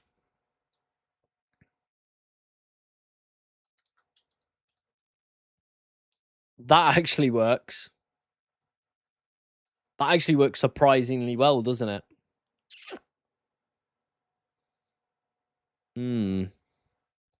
As you can tell, I have no idea what I'm going to do at this point. I'm still absolutely just flipping my marbles here.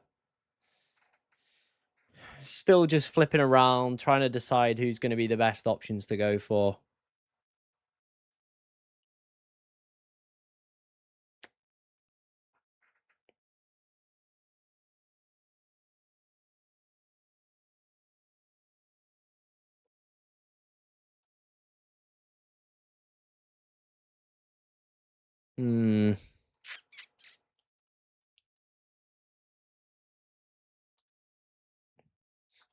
Right, we should have had, yeah, the ownership update has come in.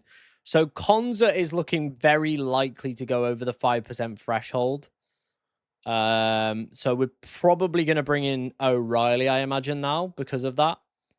So Nico O'Reilly is going to come in, who's already over the threshold, but it doesn't matter. In terms of other players, who's close to that 5% mark? So we've got Pulisic at 5.1. Bruno Guimaraes is up to 4.8. Kripu at 4.7. Cunha's still there, 4.6. Saka at 4.3 million. A little bit pricey for me personally for Saka. Florian Balogun's at 4. Molina should be fine at 3.8. Kobel at 3.6 is a nice option. Vargas staying at 3.4. Freeze at 3.4 as well. Not terrible. There's some good options here.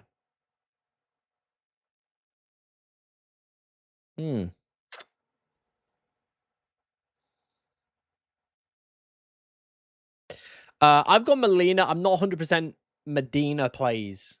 Yeah, I'm not 100% Medina plays. Yeah.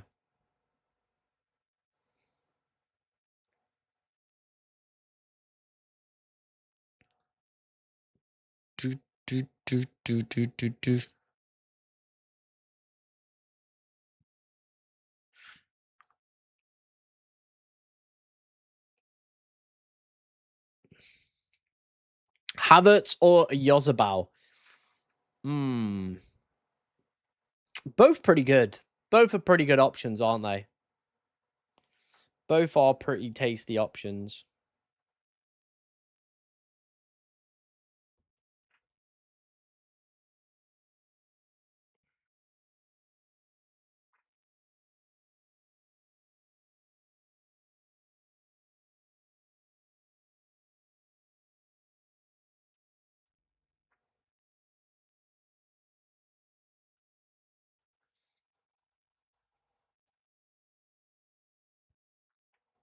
How do you spell Yozabal's name?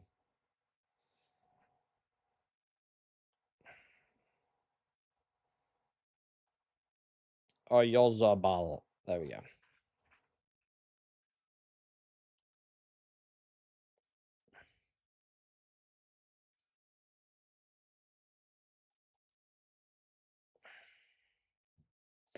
Everybody's living so... I don't know why party in the USA is just stuck in my head today.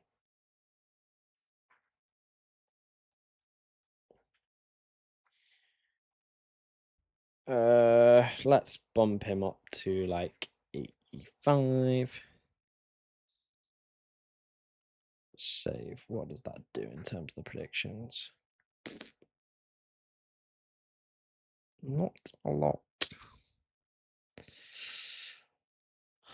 Yeah, yours are ball, innit? Why Havertz? Pen taker for Germany. Pen taker for Germany. I think I would rather have Dest than a Colombian defender. So that's why we've kind of gone for that. He's playing as like basically a winger, isn't he, at this point? So yeah. Feel we kind of have to have Dest. Yeah.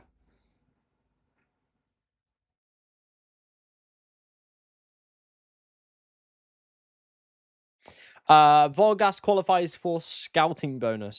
So yeah, that's why we've gone with him.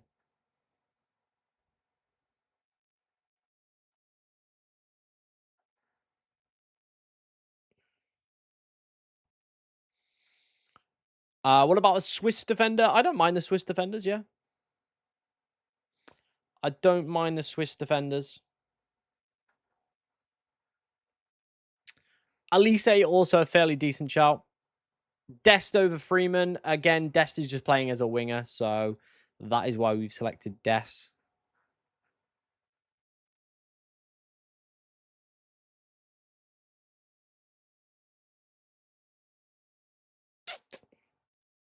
What's my chip strategy? We are going to play the qualification booster today. You're simply the Dest. Exactly. Better than all the Dest.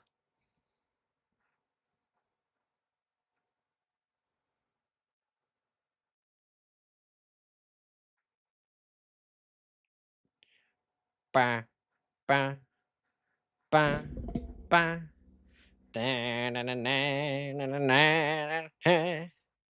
Bah, bah, bah, bah.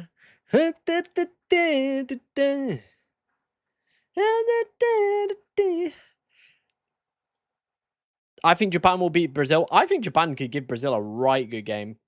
They could give them a right good game, couldn't they?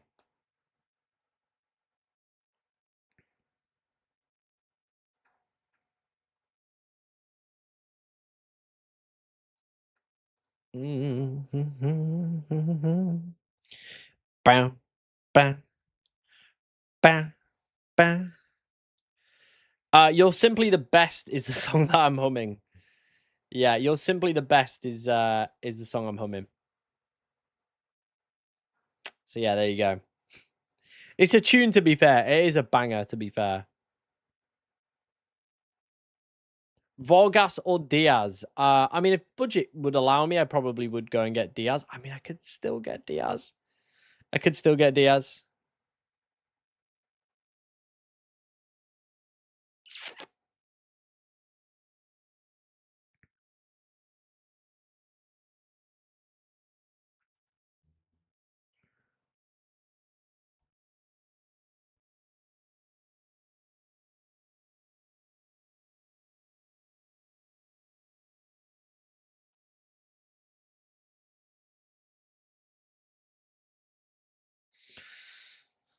We'll find out the Canadian lineup in about 15, 16 minutes, something like that.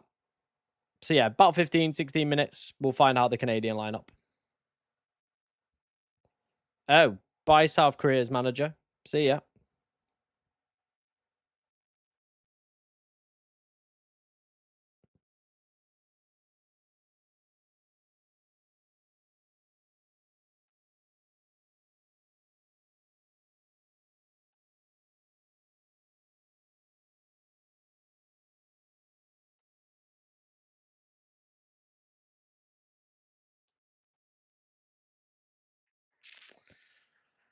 Er,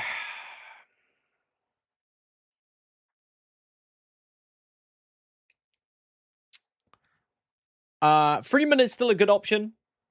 If you if like obviously if you can't afford it, Freeman is still a completely fine option to be considering this game week. Havertz or Kane? As you can see, I've got Havertz, but I still think both are very, very good options, aren't they? They both really do need to be considered heading into this game week. I am having doubts about Havertz. I still like the look of Balogun, you know.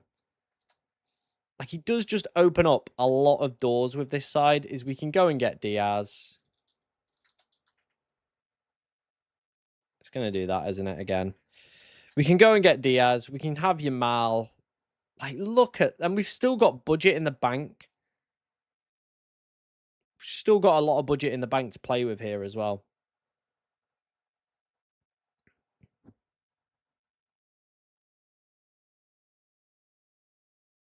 We'd have 9.1 million. I mean, if we really didn't think England were going to do anything at this tournament, we could maybe take a look.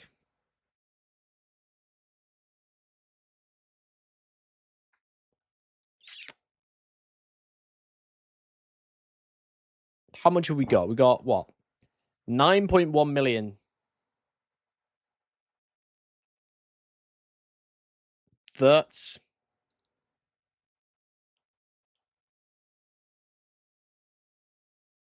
Oh, man, it's tough. It's tough. It is tough.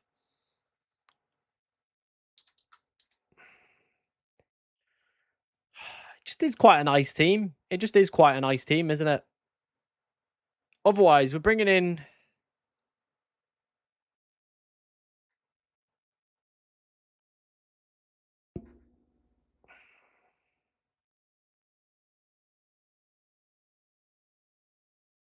Right.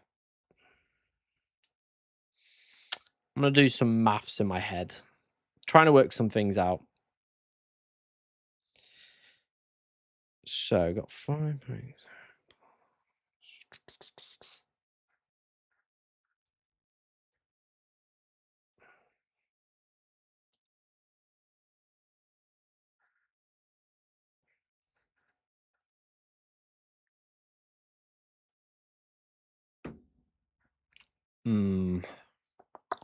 Because if we were to get Kane back in here, what's the Kane draft like? So Kane back in, we'd drop Bellingham, would be probably the player we would get rid of. We'd also probably have to downgrade Diaz, or I think it was Martinez. I can't quite remember what we had. We've had that many drafts within here. I think we had like Vargas in here, right? Vargas, Yamal.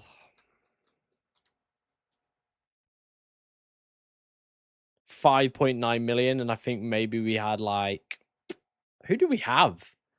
Oh, we had a cheap goalkeeper, didn't we? The Egyptian guy. That guy. Gives us 7.4 million, so Sane?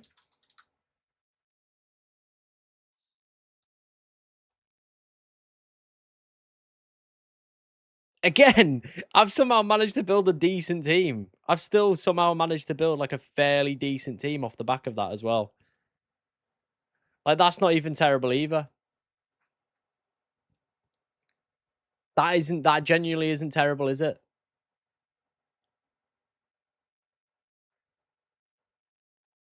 That's not even a bad look inside. There's a few cheapies at the back to make it all kind of work. And I guess that would be the problem heading into the next match day is we would be then again on the prowl for like cheap players. We'd also only have 2 Argentinians.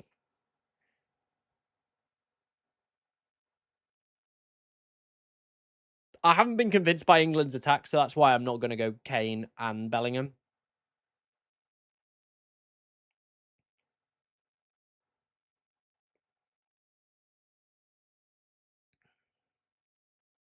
Doesn't matter that people play the same day, they don't play at the same time, so we can swap round captains. You can change your captain after every single game.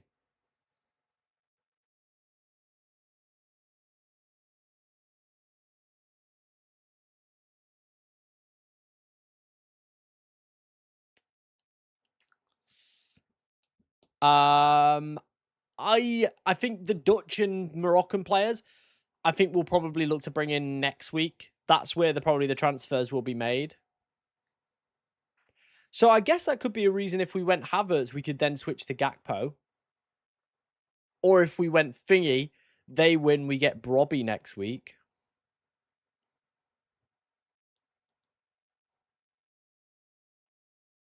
Why are people asking me to change Cucurella? What's wrong with Cucurella? Fine, perfectly fine option in my opinion. Yeah. I'm not convinced on the Brazil players, so I'm not going to go for Brazil. Any more Brazilians than Vinny. Yeah, I'm personally just not feeling any of them.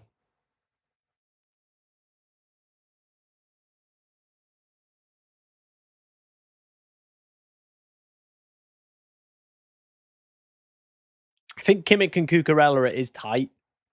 It is quite tight, isn't it, to be fair?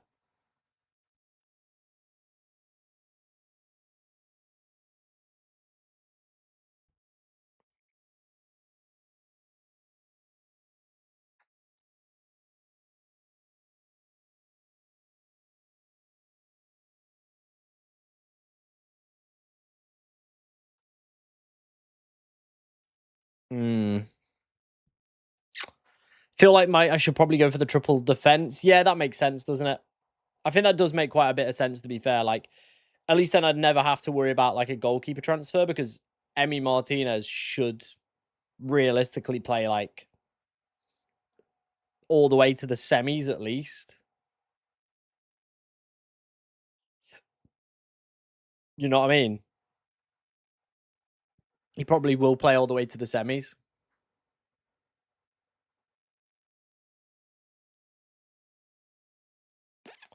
Hmm. I am so unsure what the best strategy is here, to be honest. I am really unsure what like the player is going to be.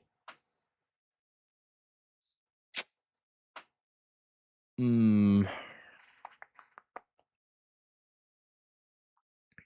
Do we go Kane? Do we not go Kane?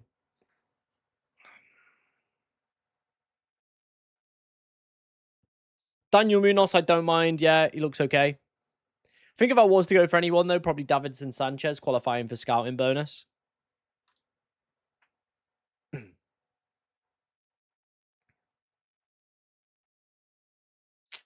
Right. Kane or no Kane is the question. He's 40% owned. It would be scary taking that on.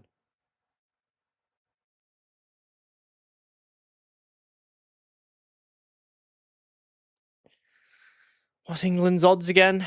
2.12. I mean, Germany's just all better, aren't they? Just all better.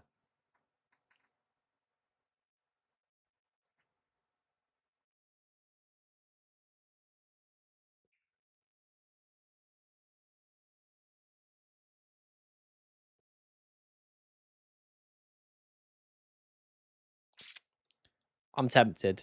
I am tempted to bring in Balogun. It could just be a fun pick. Get Martinez back in here.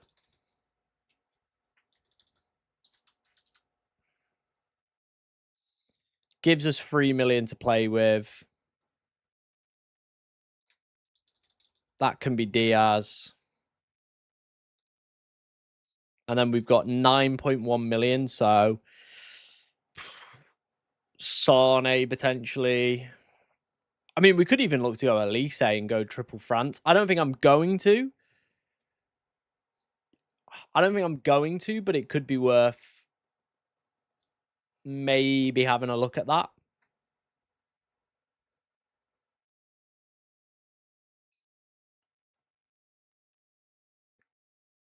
I just think someone made a good point about the goalkeepers. If I've got Emi Martinez right, he should be my long-term goalkeeper for a while. And the only way they will meet, if correct me if I'm wrong here, will be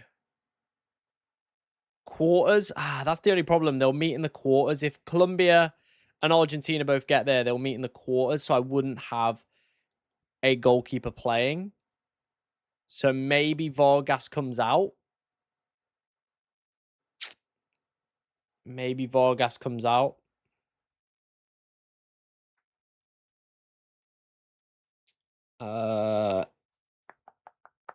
Who would we get? Maybe again, Kobel's down that side of the draw.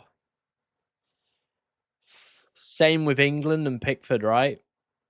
I mean, maybe I'm deep in that too much. Because they'll have to get past.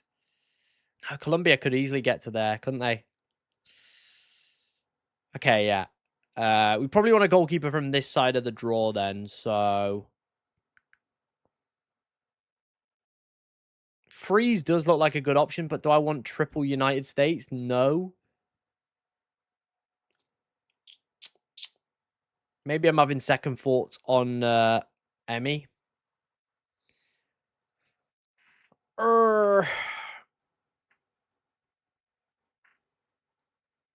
Yeah, Kobel has the same issues. So that's what I'm thinking now is if we go with goalkeepers on this side of the draw, they will meet in the quarterfinals if I go Colombia and Martinez.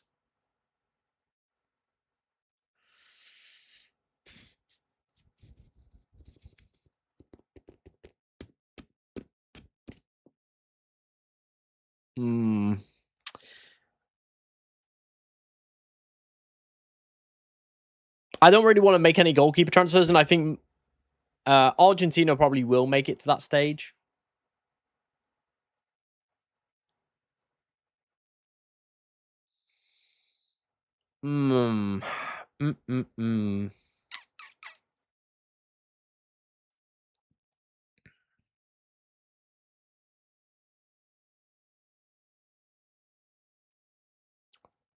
Pickford? Not a terrible shout. Oh, Pickford's actually fairly cheap as well. I don't mind that double up in terms of England defence. I know we've looked a little bit questionable, but O'Reilly, Pickford. We would face Congo, Mexico, then probably Brazil. I don't mind that. I don't mind Pickford. Yeah, Pickford could be a shout. Our goalkeepers would then meet in the semis if for example, Colombia got there. But I don't mind that. We've got 9.3 million, by the way.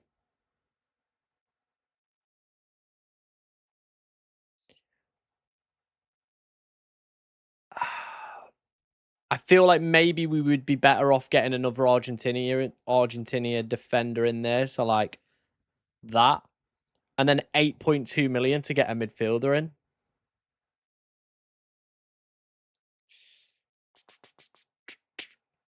in. That's a toughie.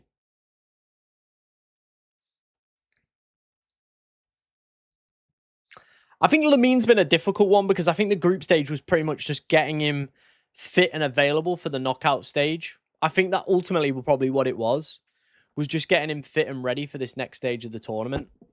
That's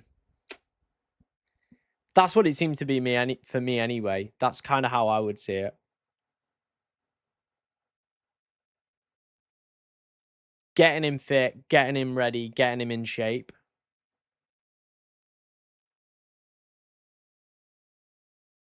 Musiala, who could we go for in that midfield area?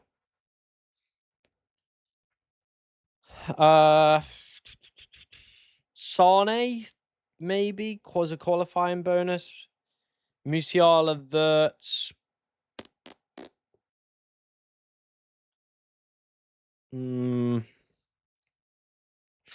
I do have no Germany. Do I need Musiala, though? Let's have a look. What's he been doing? 90. I mean, he's not really pulled up any trees, has he? Yeah, I'm not feeling that. I'm not feeling that as a pick. Hmm.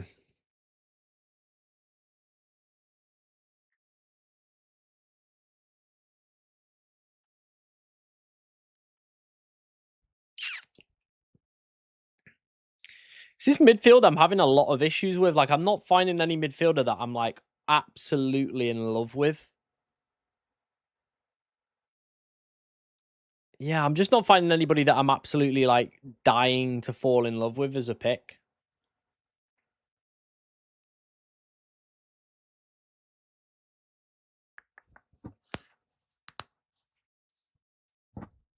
Uh I mean, yeah, but you've got 4 transfers next week, so we can just shift them out.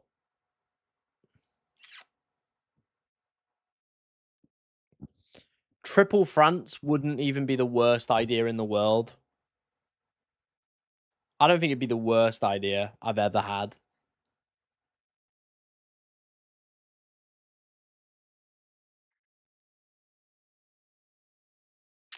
Bellingham, do I want to go triple England after the performances we've been putting in? Probably not.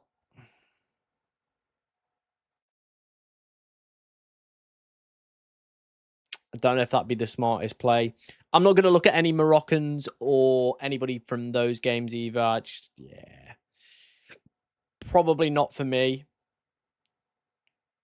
I think Pulisic, if he had scouting bonus, would have definitely made it in there. But again, I'm not going to go with a triple up of United States players. I don't think that's the most sensible move in the world.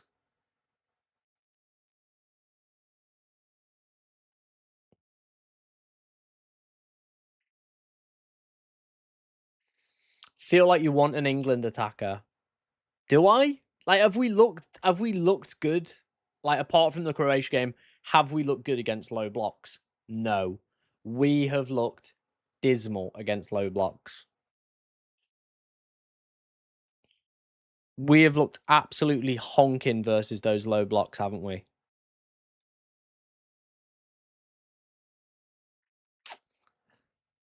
Uh can I afford Bellingham? I think I can. I can't afford Bellingham. I'm 0.1 million off Bellingham with that team. That's a shame. That is a real shame. 0.1 million off that. Saka's at 9.5 million.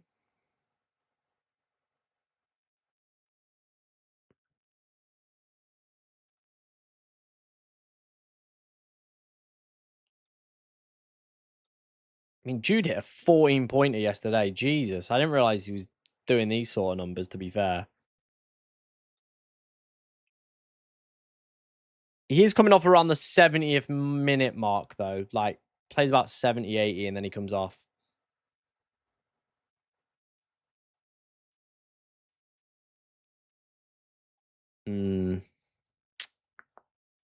Why Dembele over Elise? I mean, we might actually end up going with Elise at this point. But the reason we've selected Dembele over Elise, Dembele just looks like he's got more of the goal threat, more of the goal share at the moment. Elise looks more of the creator, sitting a little bit deeper, playing the balls through.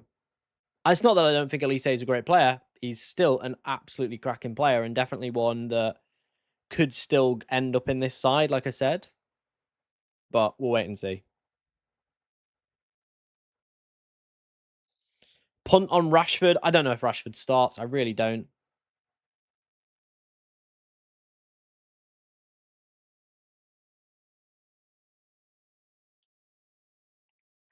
Team rating in the Discord. Yeah, we can take a look at some team ratings in the Discord. If you want to get yourself involved, the pinned comment is there.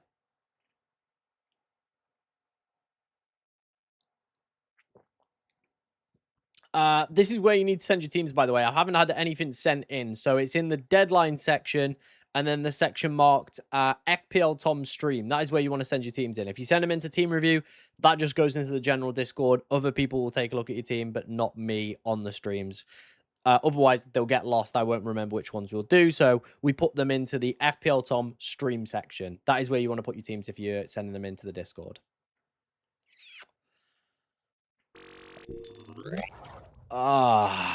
0.1 off that team is frustrating, isn't it? 0.1 off that team.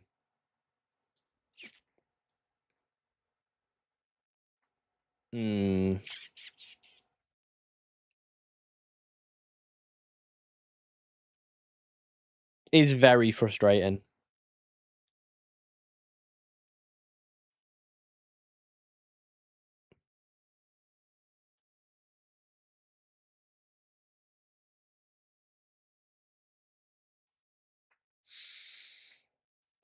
Where do we make the saving, I guess? Where do we cut that 0.1 million?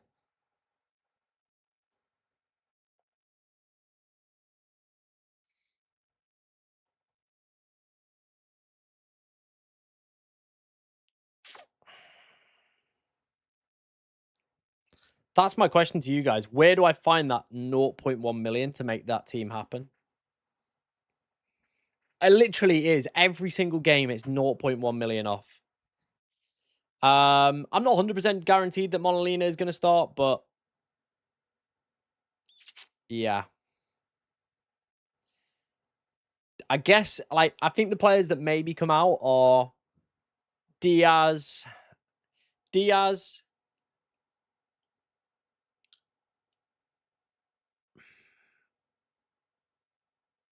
I want Dest. Maybe Cucurella goes.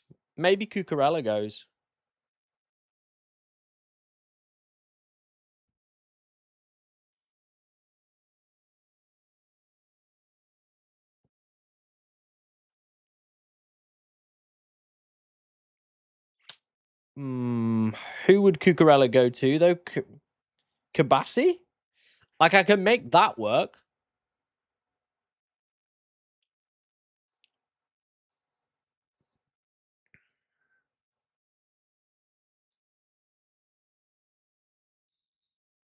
I also don't have any Germans in here, and it does still feel like that maybe I'm missing out on that fixture a little bit. Desta Freeman, yeah, could do.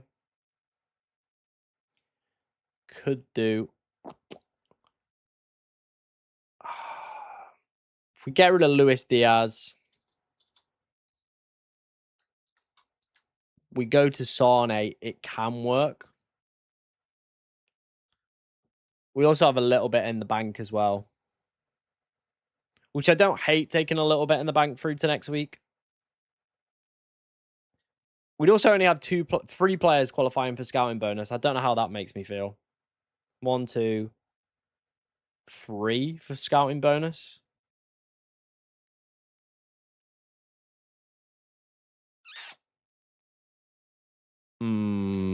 What minutes has Sane been playing? Played a full 90, 60.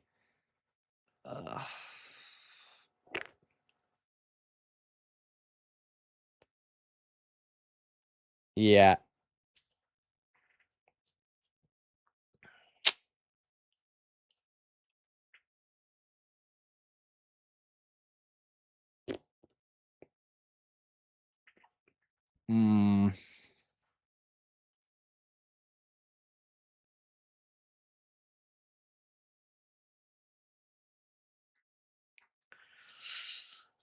This is tough. This is tough. It is tough. I'm struggling. I am struggling.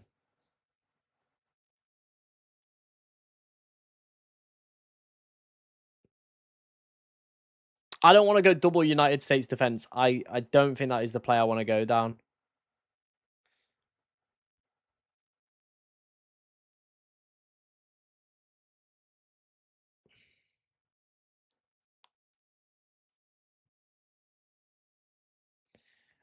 Canadian options. Yeah, we'll have a look at what Canada's team's looking like for tonight. Oops, I need to save that, don't I? Let's save that for now. Yeah, save that for now. We'll come back to that in a second. Let's get the Canada lineup up.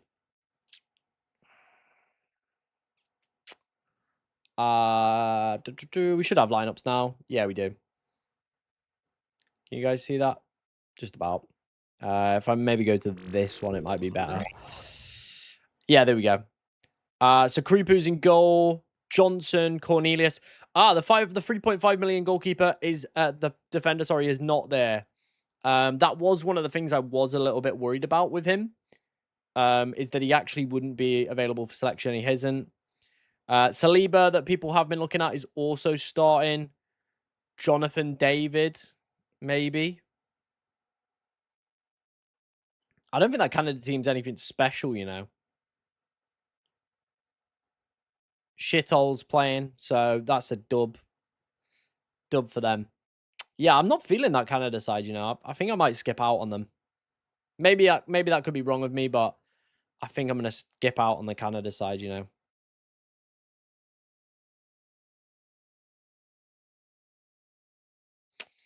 Yeah. I'm going to activate my qualification booster while I'm here. Just so we don't forget to do it later if I'm making, like, late moves or whatever.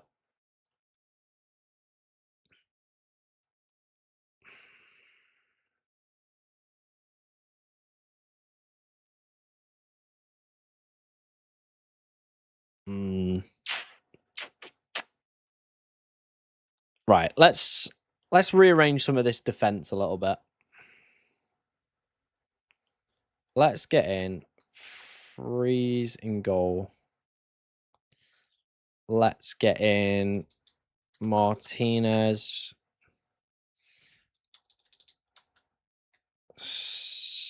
Davidson Sanchez. Then we've actually got 5.1 million to make all this come together. Well, we've got if I want to get Diaz, which was the plan, how much does that leave me with? 4.4. So any defender for 4.4 really. Maybe a Canadian one. Again, though, I wasn't convinced with that lineup. I didn't think it was like anything exceptional. Because they're on different sides of the draw, so not a big deal.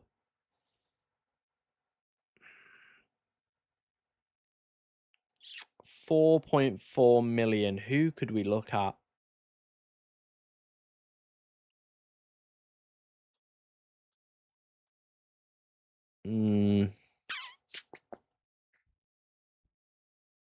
I do want Dest. So maybe a different goalkeeper potentially. Or do we just double up in terms of the defense? I mean, we could just look at Rangel. What are the odds?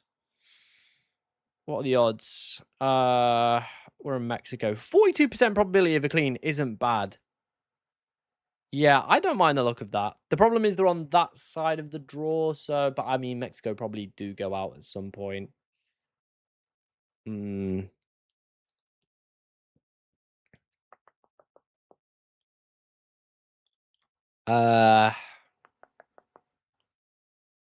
Canada are at 45% chance of a clean. But that is pretty good.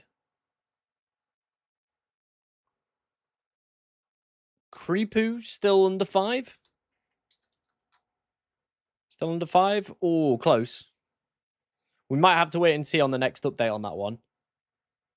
But that works. That does work.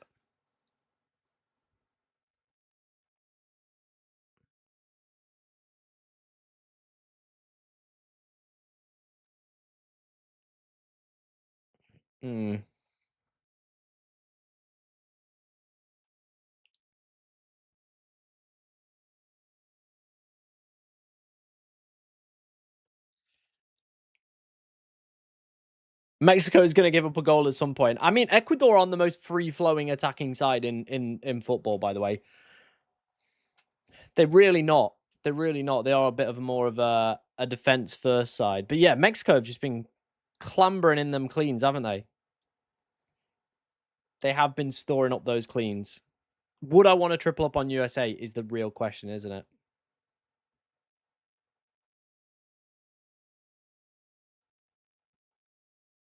You can activate the qualification booster.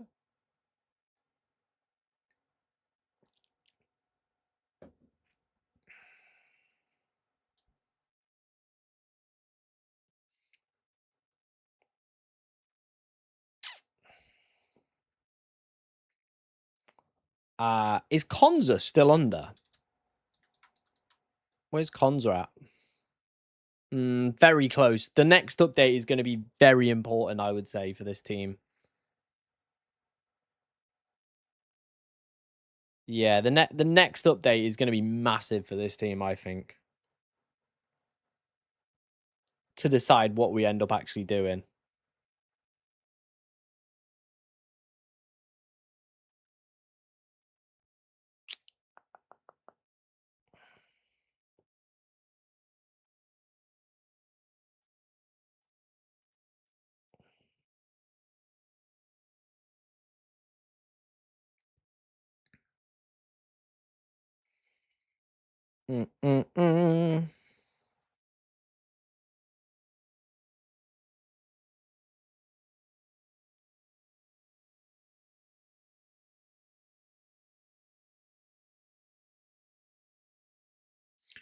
Get on the floor if you got that booty. Bum, bum, bum, bum.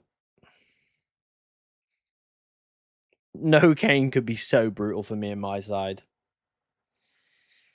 Oh, no Kane could haunt me. It could cook.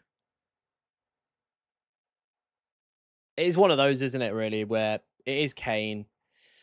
I haven't been convinced by England. I don't think we've looked great going forward, but it is Kane, isn't it? It is Kane. But I do think this team does look very, very good. It is a very strong side. Yeah, I've got my qualification booster active for this week. Got it active for this week.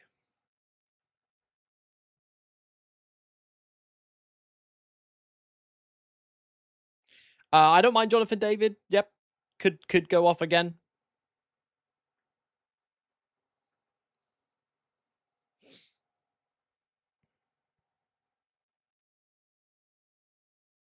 Am I locked in with Balogun? Not 100%. It is like all dependent on like I think there's this draft, and then there's obviously the Kane one. So I'm gonna lock that in just so I know what's here. And then in terms of like a Kane draft, we would have something that would look like this if we were to go for Kane. So Kane would come in. We'd obviously drop Judy Boy. We'd drop him. Martinez probably drops out as well. We would have the Egyptian goalkeeper because he just unlocks so many funds. And then we probably would have something like, if we couldn't even afford Diaz, I think it would be like Vargas. And we'd have like 6.9. I don't actually know who we'd go for in this one. I think we were looking at like Enzo. So something like this. Enzo Fernandez. We'd cheap out on like a defender, maybe. We'd have to save like 0.3 million. See, so Kane can come in here. But I do just feel like maybe having Diaz.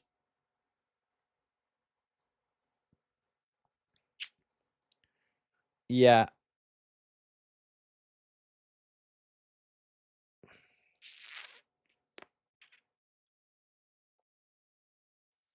I mean, we can't even afford this, to be honest.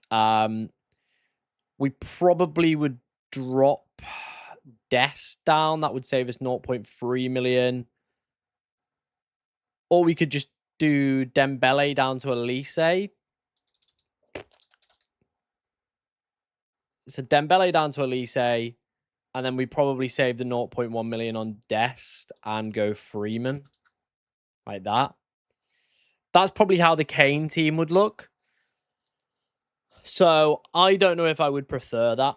I'm gonna ask you guys in the chat, what do you prefer? So this team on screen right now. So we'll get it up.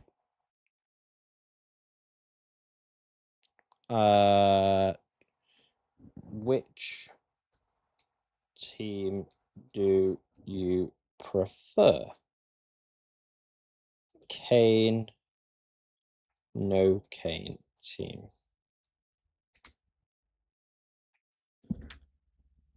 So yeah, there you go. So this is the no Kane team. And then obviously the other one was the Kane team that we had. So yeah, this is the Kane team. The other one had Florian Balogun. Hang on, if I duplicate this window. So this is the no Kane team for people asking. So this is the no Kane team. Diaz, Bellingham, Balogun. That's the no Kane team. This is the Kane team. So the front three of Mbappe, Messi, Kane. Enzo, Elise, Vargas, Yamal, Vinny Jr. Yeah.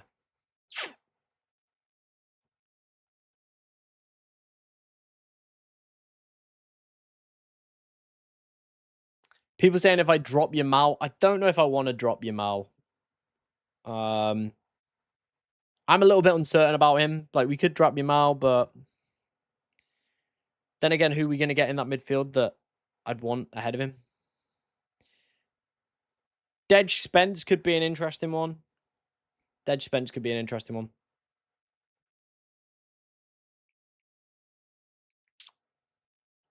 So yeah, that's the Kane team.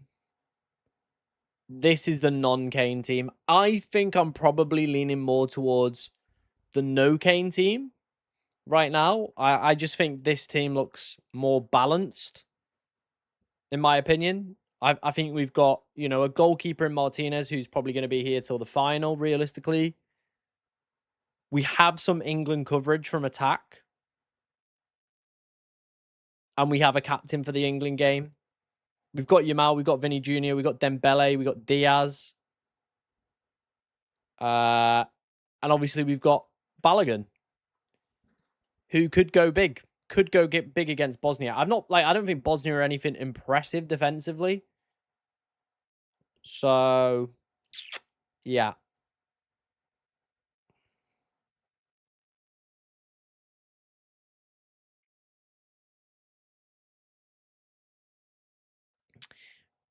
Interested to see what you guys think. Get your votes in for it. No Kane or Kane team. Let me know in the chat which way you would go for it. Looking at the poll, 60% of you are voting for the no Kane team.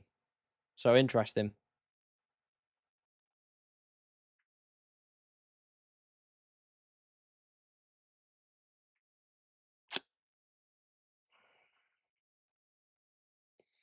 Obviously, we'll do a cheeky coin flip for it as well. We'll do a cheeky coin flip.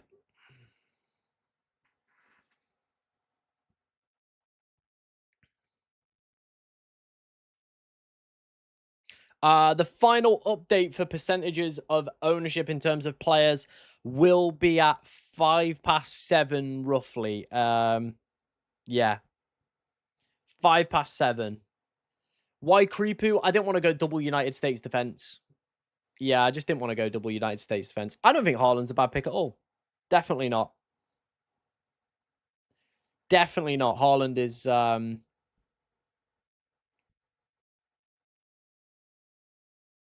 a bad pick at all. Kane over Yamal as well. Like, we can have a look at what that would look like. So if we were to drop Yamal out, we'd upgrade Dembele back here. We would get in Diaz. Who else would we probably get in this midfield?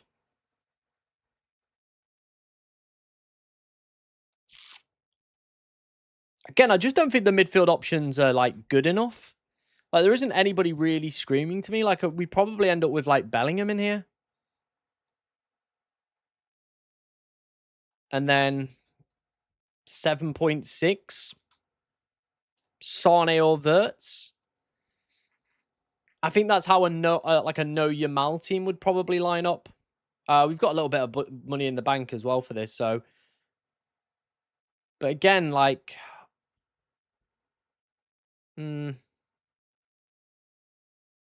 Yamal alternatives not as strong as the Kane alternatives. I agree. I do just think that this is better. Like, like Kane could very easily go and smash DR Congo. He really could. Kane could absolutely go and blitz them in. He really could. But Florian Balogun could absolutely smash in Bosnia. Reece James has got an injury, so will be out for England. Looks like he's out probably for the majority of the tournament. We've had a few more teams sent in for review, so let's go ahead and take a look at some of those. Where's my Discord? Here it is. Josh, did you send this one in? I don't think I've looked at this if I have. Freeman Cucurella. This Canadian centre-back is not playing, so probably needs a little bit of a re-evaluation with that pick. I like the Haaland differential shout. I could see him going big. Every game he's played so far this tournament, he's absolutely smashed it in. So maybe could be another big one. Charlie said, which team? Messi Kane. Again, that 3.5 million defender isn't playing. You've got a little bit of money in the bank, so you can go and get a starting Canadian defender for 4 million. I think I probably prefer Team 2. Both are very good. It could be a very swingy week for the people not going Kane or going Kane. It could be a massive swing. I think I would maybe go...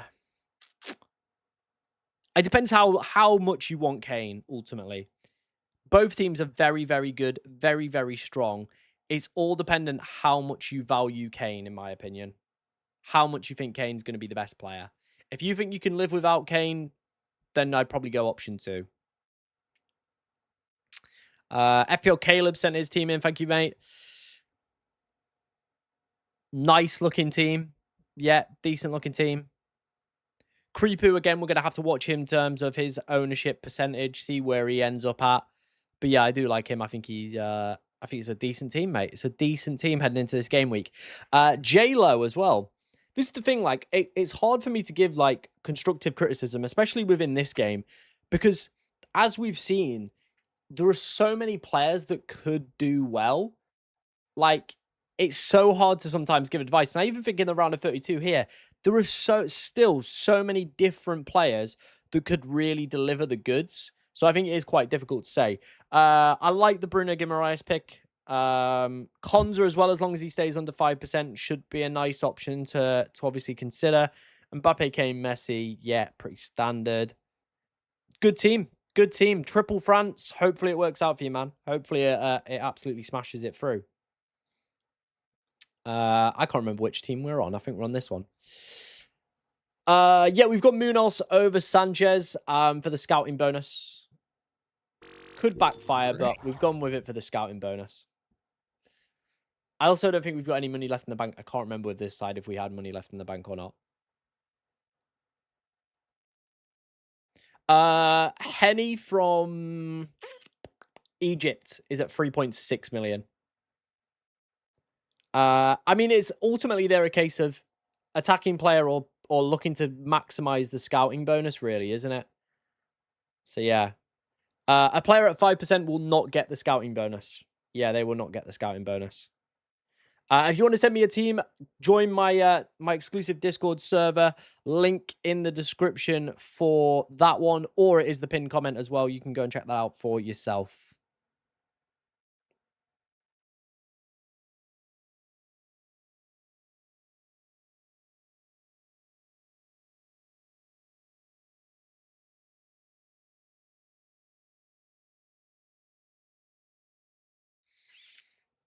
Are we sleeping on Rashford?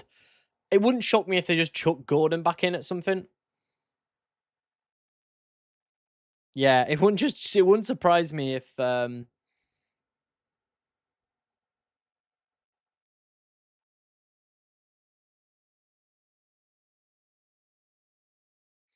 wouldn't shock me at all. Can you show the Kane team again? Yes. It was here. Hang on, let me revert Yamal back in. Who did we have in this spot? Oh, God, I can't remember.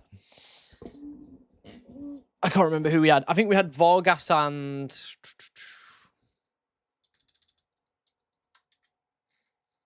Was it Enzo? Yeah. I want to say, yeah. Enzo. Was it that? I can't remember if it was this.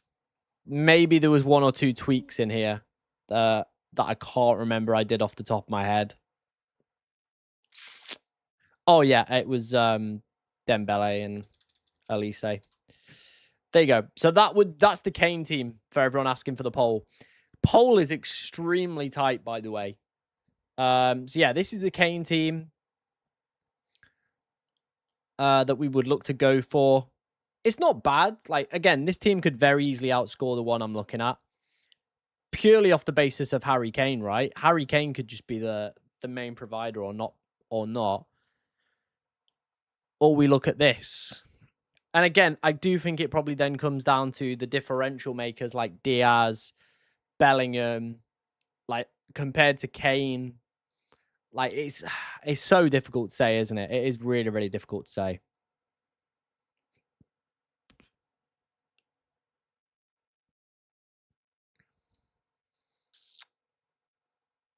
But yeah, keep your questions coming in, guys. Anything you want to ask ahead of the deadline, we are here to help you out. We hit 32k subscribers today. Absolutely smashing it. I love you guys so much. Yeah. Most viewed video of the day as well.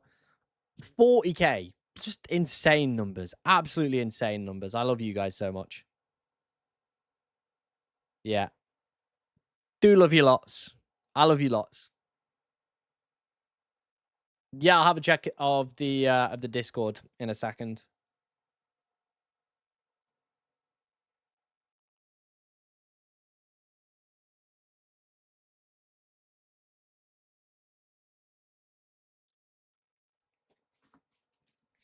If you want to join the Discord, link in the description for that. Yeah, link in the description for that one. Thoughts on the new chip? I mean, we knew about it quite a bit ago, to be fair. Yeah, we did know about it a little bit ago. I'm fine with no Germany. I guess it's a case of Diaz or Wirtz, right? Diaz, Wirtz, or maybe someone else.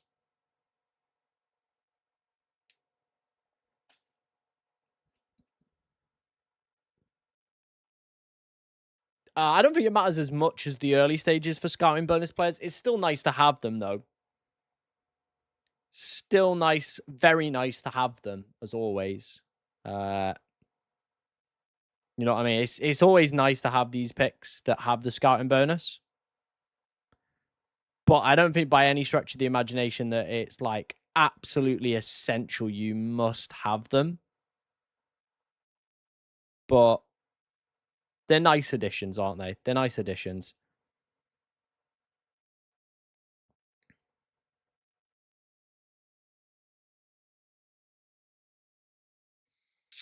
Again, it's how much you think Harry Kane is a phenomenal footballer, and I'm not doubting he won't get goal involvements.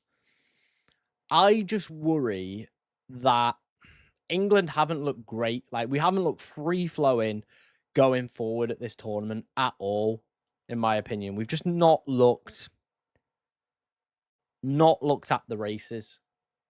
Apart from the game one, we haven't looked at the races. And if you look at his goals in that game, it's a corner, which England have now scored 2 corners, 2 set-piece goals at this tournament. Is it 3 maybe?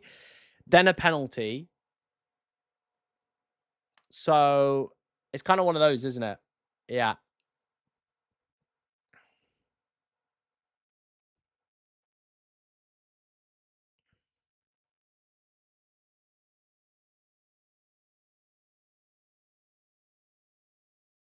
Who do I captain? You captain whoever you got playing first. Yeah. Whoever you got playing first, give them the armband. Please don't spam in the chat, though, or you will be ejected.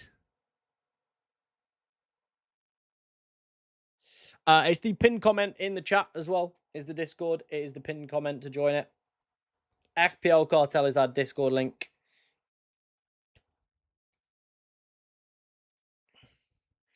Dembele or Elise? I do think genuinely both are great options this week. I think for me, Dembele has just had more of the goal, like he looks like more of the attacking goal scoring threat, whereas Elise has kind of looked a bit more to be the creative type, hasn't he? So yeah, that's kind of why I'm leaning a little bit more towards this. Yeah, I'm going to be using the qualification booster. We're just going to wait for the final update in terms of player ownership, see where everybody is at in terms of percentage selected. The one we've got to monitor is Creeper, in my personal opinion. He's the one that I think could tip over 5%. And if that is the case, we've got 0.3 million to go and buy another goalkeeper. So, yeah.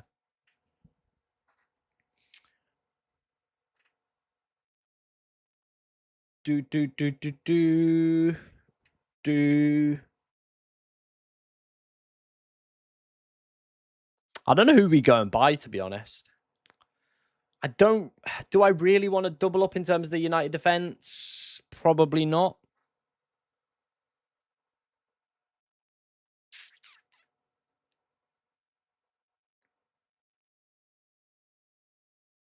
Hmm.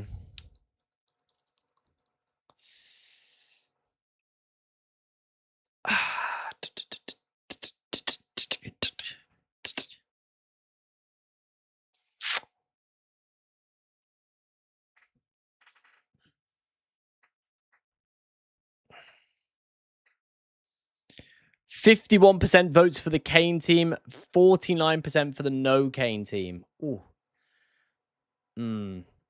I am currently leaning more towards the no Kane team.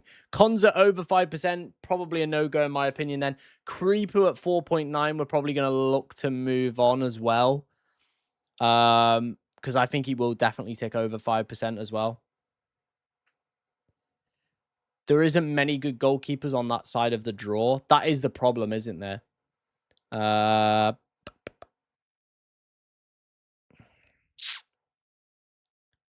Yeah, who do you really go for on that side of the draw? I guess the other one I could look at is Rangel. What are the Mexico clean sheet odds? 42%. Not terrible. Better than Brazil.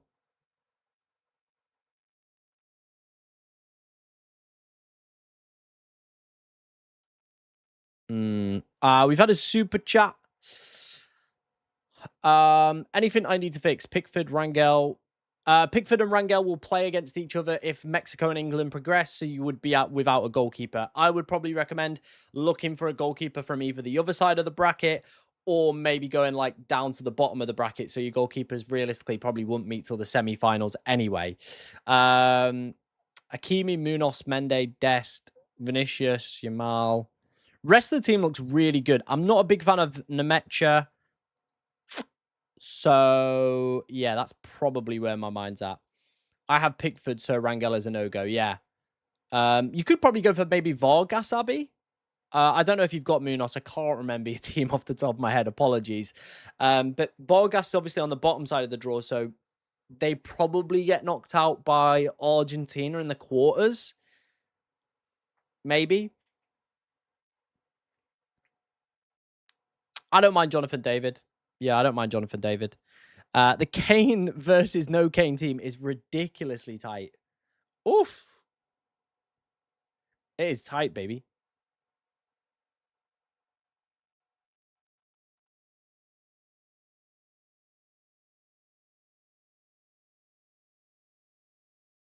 I don't know if I'd go for the double up. I don't think I would go for the double up, in my opinion.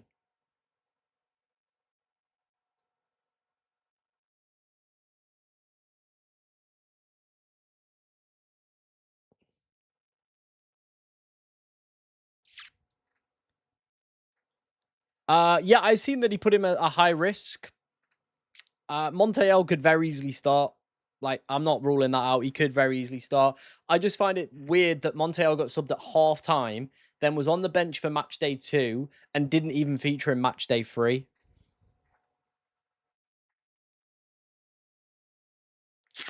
Yeah, I think the only other goalkeeper I probably would look at would be the Egypt one. I think that would probably be the goalkeeper I would maybe go for. Go the Egyptian goalkeeper at 3.5 million. Again, though, because I'm probably like, we might lose a goalkeeper, but am I really that bothered about losing a goalkeeper for the rest of the tournament? Probably not. Probably not. Gives me a shed load of money, by the way. Yeah. And I like, this is the thing, I don't mind that. So if we went for the Egypt goalkeeper, we would have 0.8 million to play with next week, which could come in actually quite handy, to be fair. Because then it means we can look at like Dutch players. Because I think that's where the switch will be for next week, right? We'll move on from like Des will probably come out. How much are the Dutch guys? So Morocco and Netherlands have a great fixture next game week. So we need to realistically look how, like, Hakimi's going to be quite expensive, but very, very good, isn't he?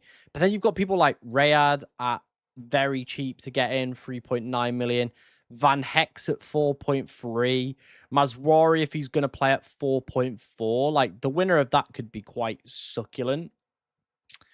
In terms of other players, I probably would want. I don't think I would be as keen on Cucurella at that point. Belgium could also be good, and they've got lots of cheap options. Same goes with Senegal as well. If Switzerland progress, like, or Algeria progress and play Colombia, like, we could keep our Colombian players anyway. I can't do that. I can't do that. I've just realized Egypt will play in the next round. What an idiot I am. What an idiot. Yeah, I think I'm just going to probably keep Kripu then. I think Kripu probably just stays.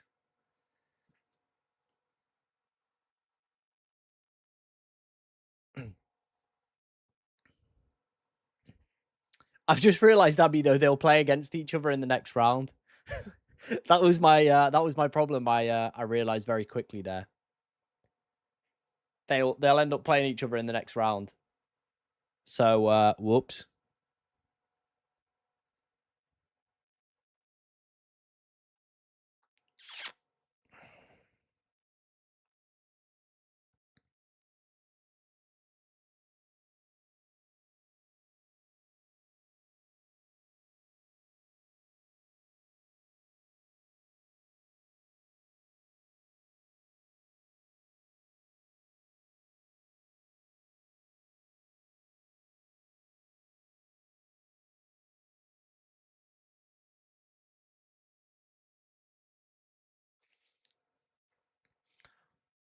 Should I triple up on Canada? No, I would not recommend tripling up on Canada.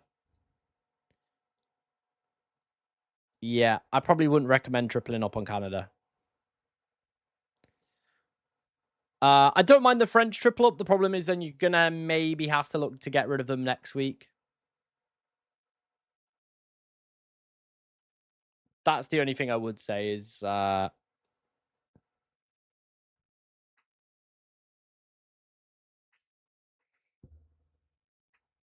we're gonna be wasted.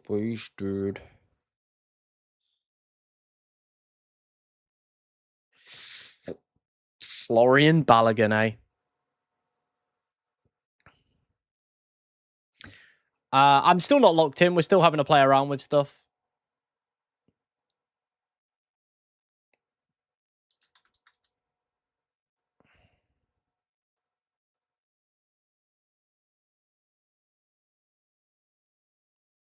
$1.5 million we'd need to drop.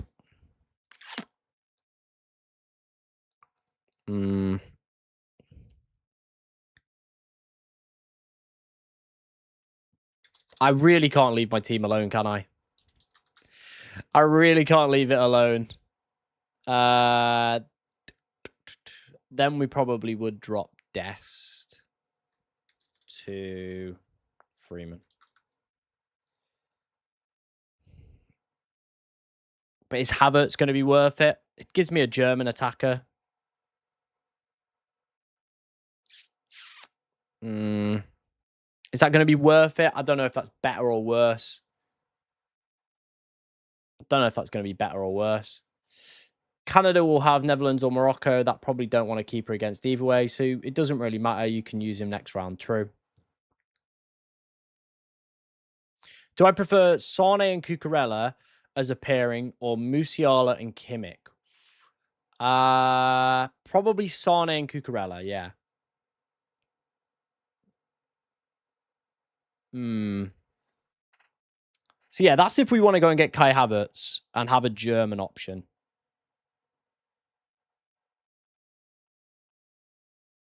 If we wanted to have a German option, that is.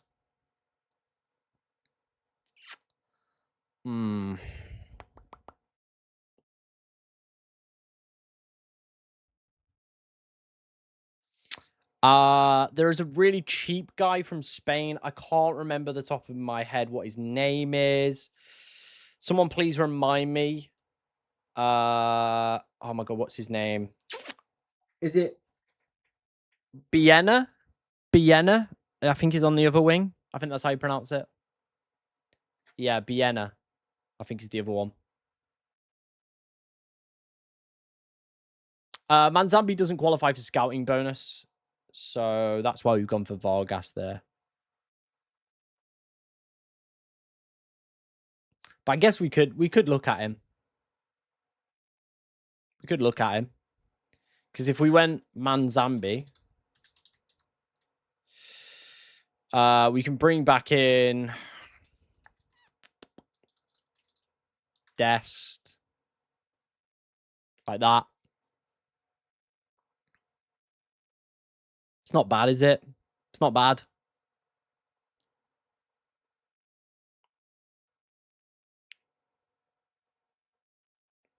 I still think I prefer this, though.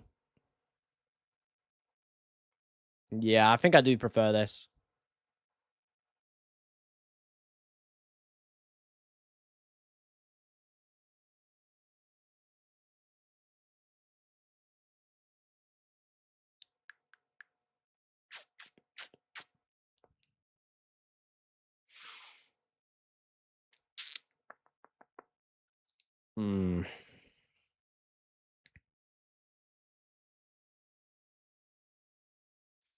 If you want to send your team, join my Discord server. Link is the pinned comment.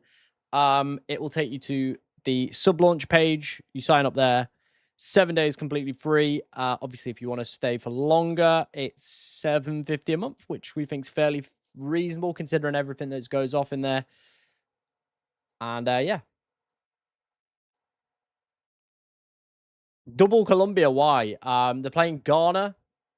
I haven't been overly impressed by Ghana. They're fairly defensive. Yeah. People asking for the Kane team. That is the Kane team if we were to go for Kane.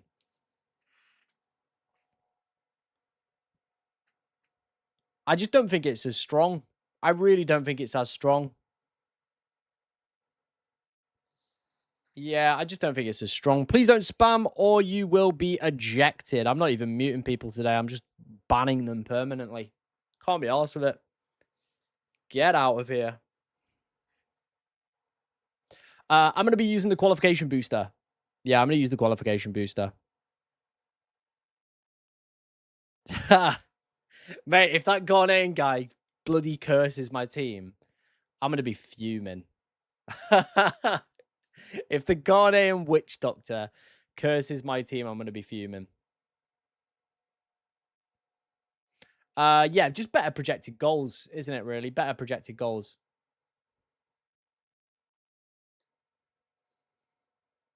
Creeper's at 4.9, mate. Come on. It will definitely go over. So we are thinking about maybe switching him out anyway.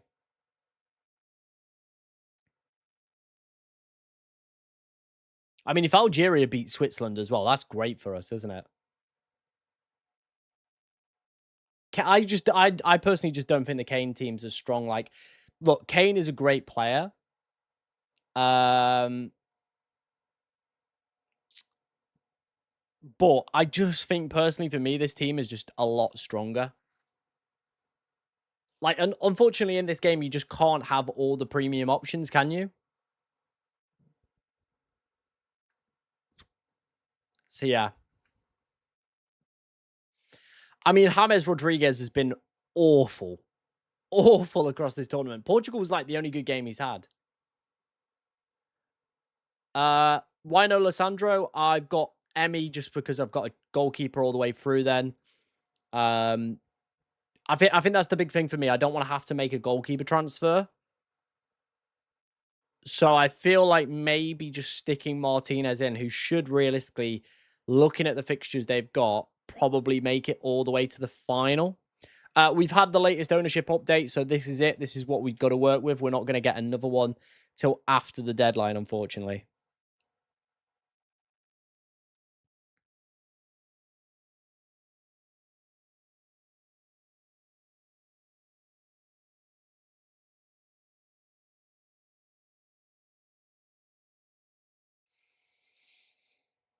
Why no Germany players? I've been trying to find a Germany, but I genuinely have. Like, honestly, it's so yeah. It is difficult because Germany could easily beat Paraguay and could comfortably beat them.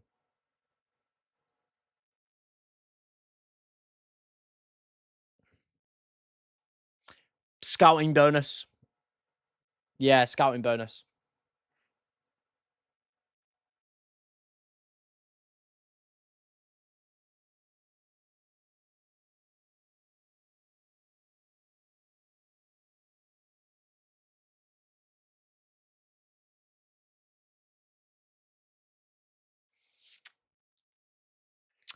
What do you think about Brown over Dest?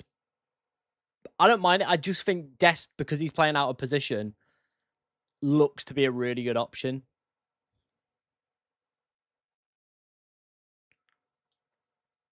I have Verts. You should get Verts. I don't mind Verts. I really don't. I am umming and ahhing on Diaz. I'm umming and ahhing on Bellingham. I think Bellingham, at least, though, gives me some coverage for England, who are, again, because we're playing the qualification booster, should progress. But you never know with England.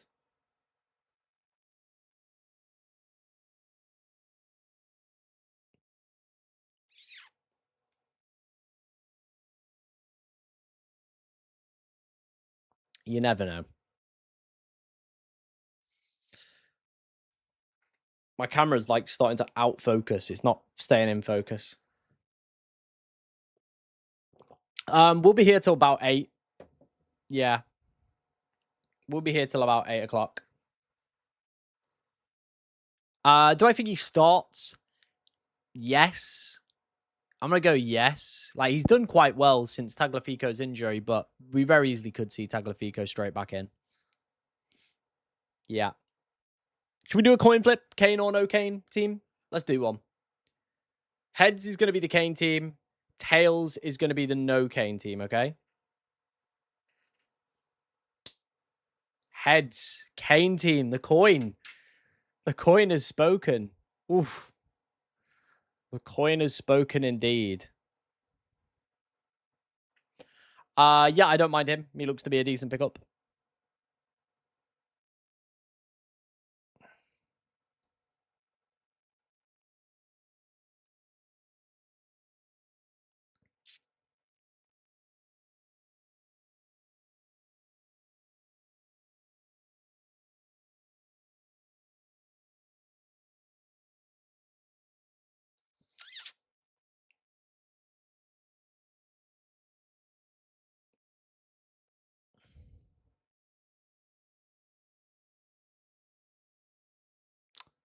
I still think I want to go Balogun because if we really need to, we could leave Balogun next week because he'll play Senegal or Belgium. Like, not a terrible fixture. My current rank is 32k. Yeah, current rank is 32k. So yeah, that's the non-Kane team. This is the Kane team. Yeah. I'm gonna put these in here in my Discord group actually.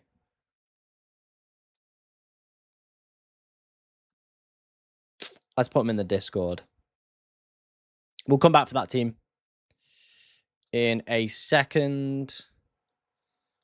And then this is the non-Kane team.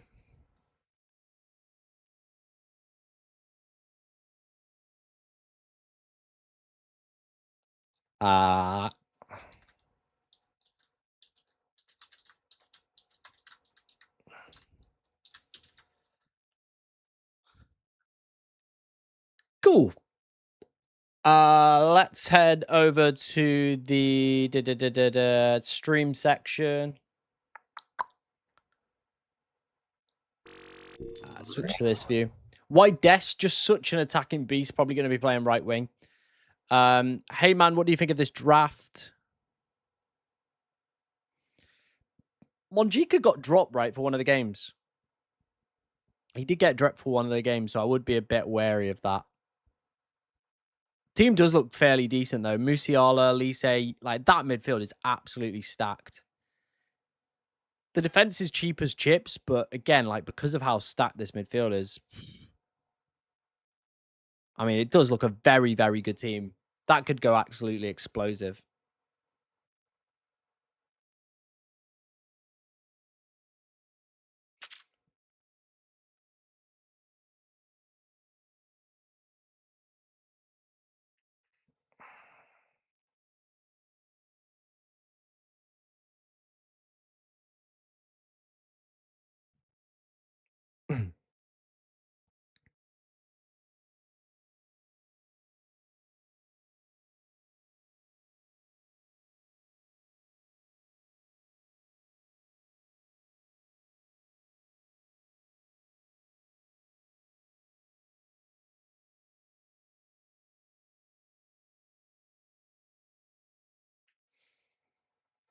Do you reckon Brown? I think Brown probably does. I can't say on the other one for certain.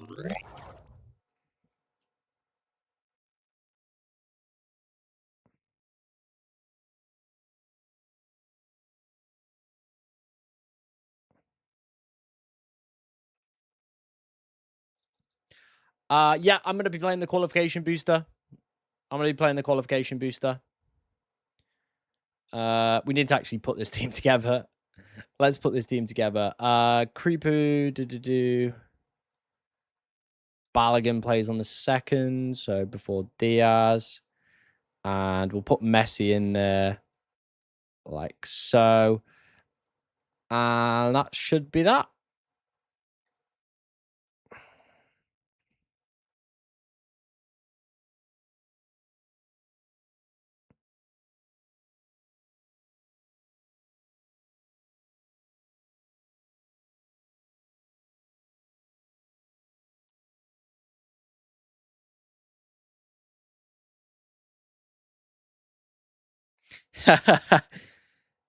The coin has spoken came team.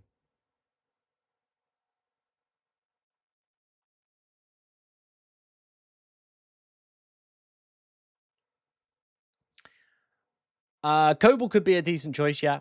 Kobel could be a decent choice. Am I locked in? Still debating. I'm currently leaning more towards the no Kane team than the Kane team. I do just think this team looks ridiculously good. Why Creeper over Vargas? We've got Sanchez.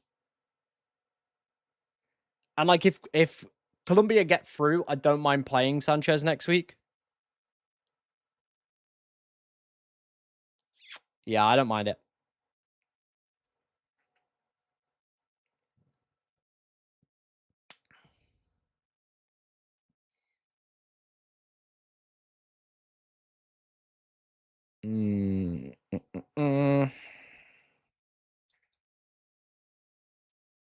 Gonna be wasted.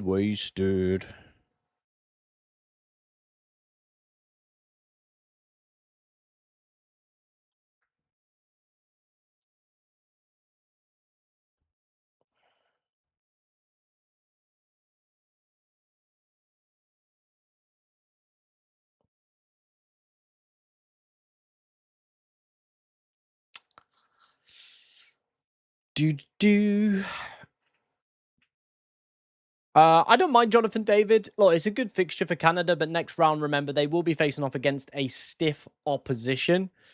So it will be pretty hard, to be honest. Do bear that in mind. Do bear that in mind.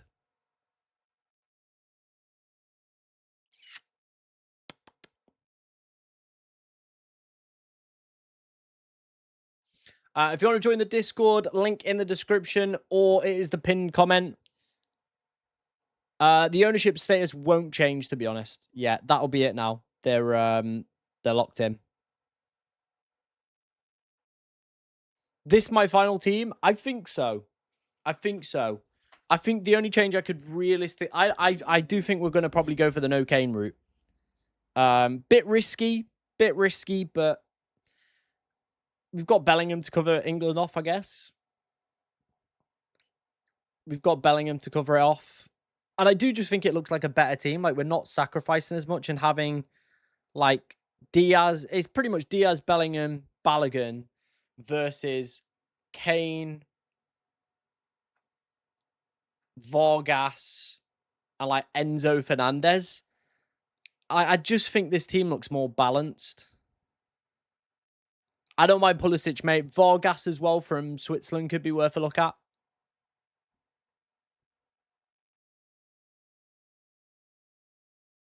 Yeah, could be worth a look at.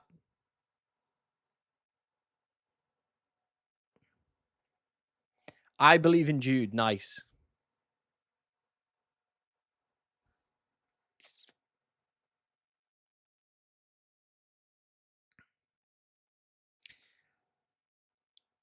Gonna be wasted.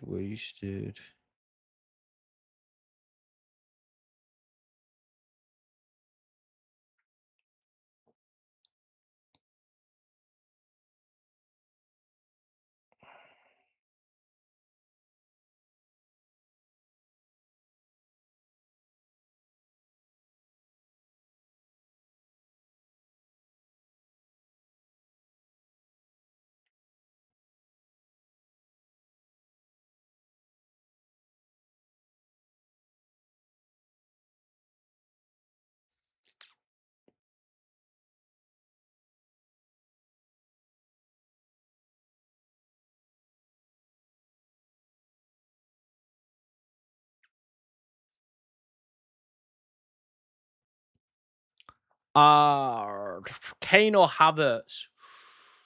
Probably Kane.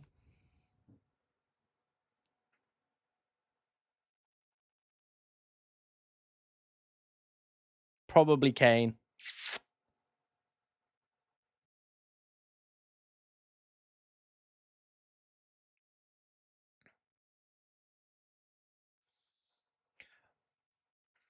I think I'm probably going to lean more towards the Kane out team than the Kane in team.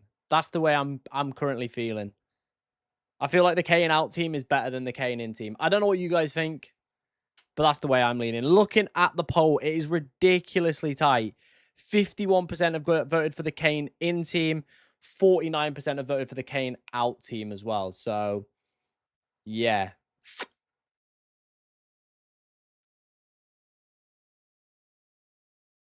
My goalkeeper is the first player to play. That is why we've chucked the vice captain on him. Yeah.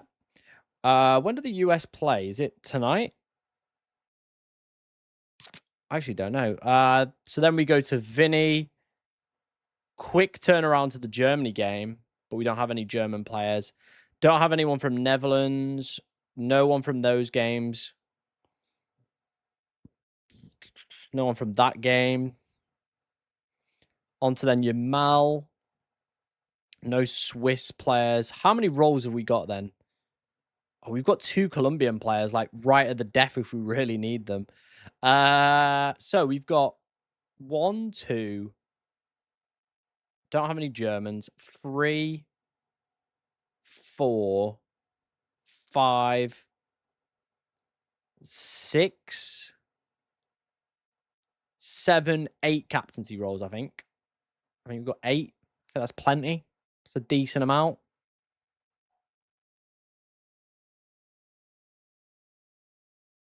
I don't think that's too bad.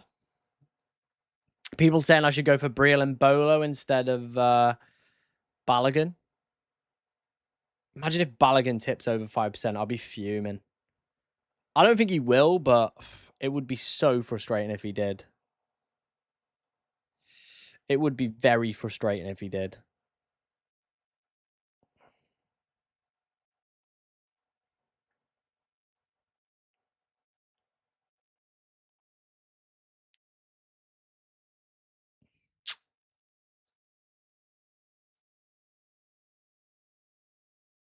Just making sure I've got that active. Yeah, I've got that active. I think you should switch Bellingham to Elise. I think it just gives me coverage for the Kane, doesn't it?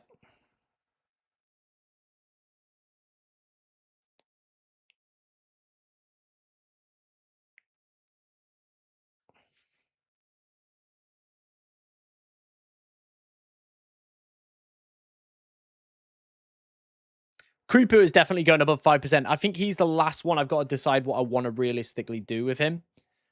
Yeah, I feel like he's the last one I need to kind of make my mind up on what I want to actually do with him, because he's going to go over 5%.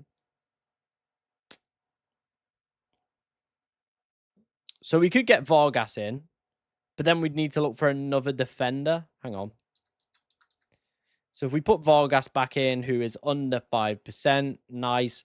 Then we'd have to find a defender for 4.3 million. Who could we possibly get?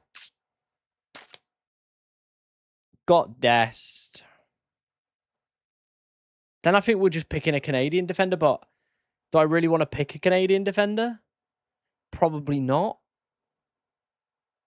But I mean, then we're going to probably swap them out anyway next week.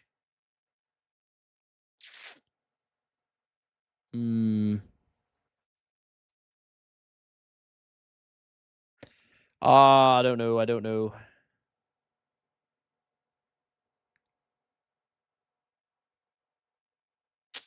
Yeah, I'm not sure on this one. I'm really not sure on this one.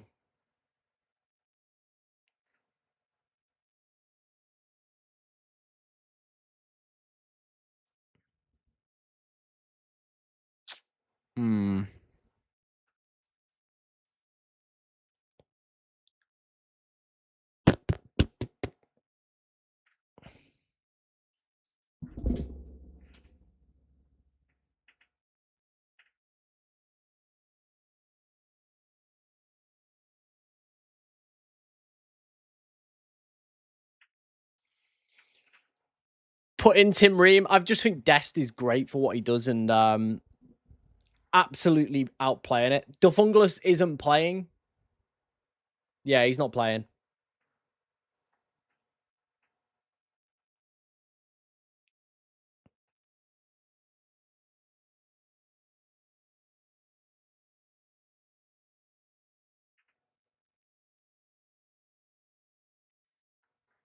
No Kane. No, we're going for the no Kane team.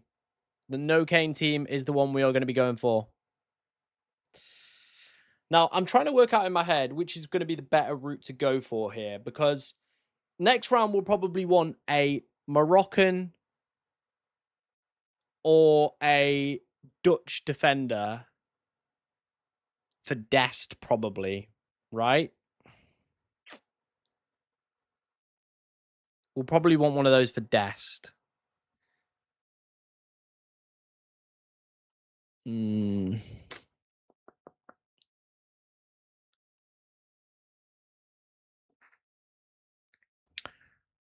It's just trying to find a defender I want. Like, we could go for a Canadian defender. And then next week we can swap them out. We can sub them out to the Moroccan defender.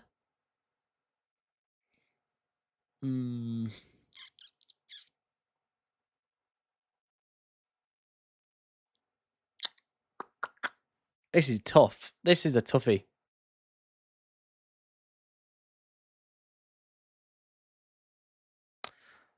Or do we really downgrade that spot, go for the Egyptian goalkeeper and just sack it off? Like, we know he's not going to probably feature again, but it's fine because I've just got Martinez and just play with one goalkeeper.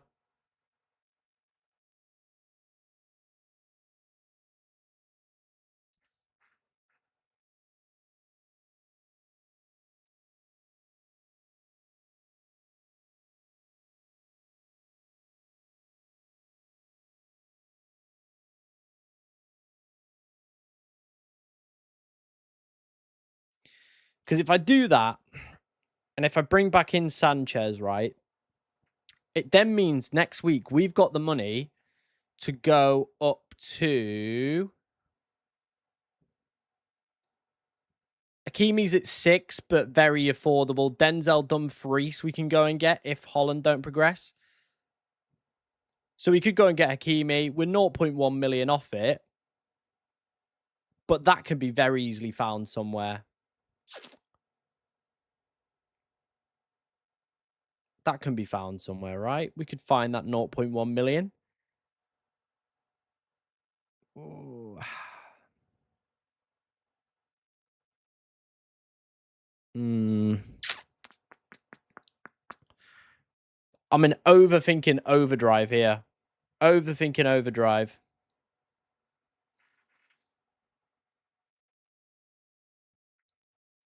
Do I have trust in Balogun? Balogun is the boy. He's bringing it home for us. He's going to bring it home for us.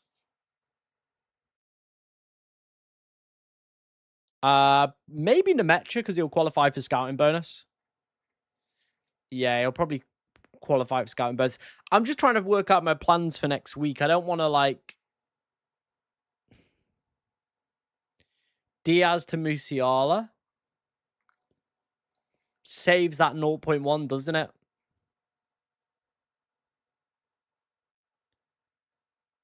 Does save us the 0.1. I've just not been convinced by Musiala, really. Yeah, I've just not been convinced by him at all. I could just go and get another defender, realistically, couldn't I? Next week, anyway. Like, we could skip out on Hakimi if they do progress. Or we could look to go for Denzel Dumfries.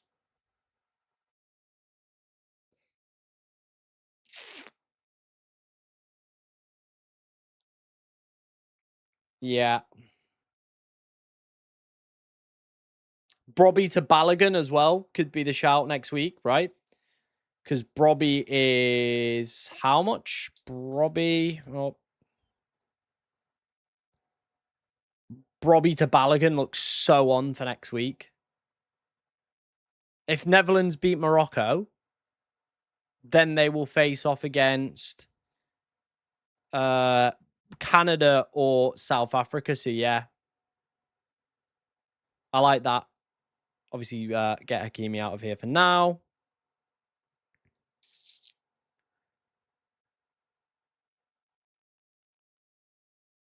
Yeah, that's a good move. I like that next move. I think I'm going to go for the cheap goalkeeper, guys, because like I said, next week, then we could just go Cucurella straight up. I know it means then next week we won't have a goalkeeper playing, but am I really that bothered? I don't know.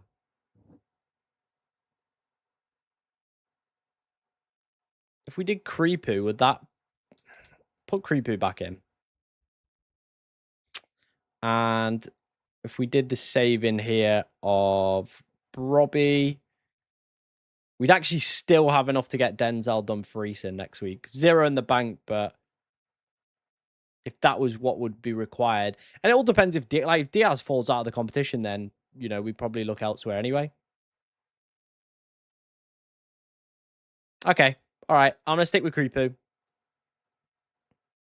I'm going to stick with what we got. We can afford Denzel Dumfries.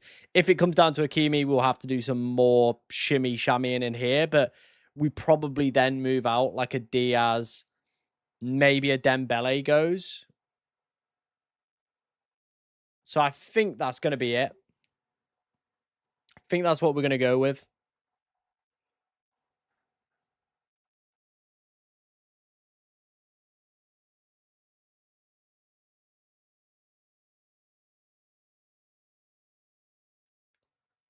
It only qualifies for the 11, so the 11 you end up with in your squad will be then the 11 that get the points, if that makes sense.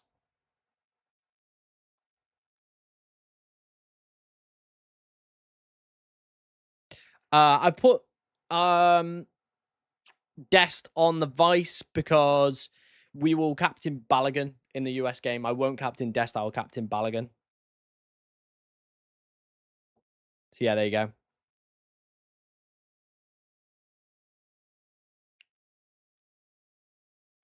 Oh my days. What is this guy doing spamming in the chat? You're gone. Get out of here. Any spam, you will be ejected. Yeah. You know the drill by now, guys. Any spamming, you just straight up banned now. I don't even mute you anymore. Creepoo probably will go above 5, yeah. Which would be a shame. Which would be a shame. It's just trying to find a goalkeeper on that other side of the draw. I mean, people maybe get put off because Creepoo's going to hit 5%. Maybe. I don't know. Maybe. There's just nobody on the other side of the draw that I really want to, like, look at.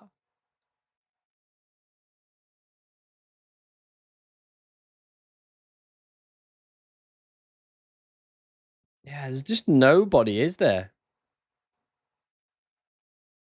There's just no one I'm, like, excited about on that other side of the draw.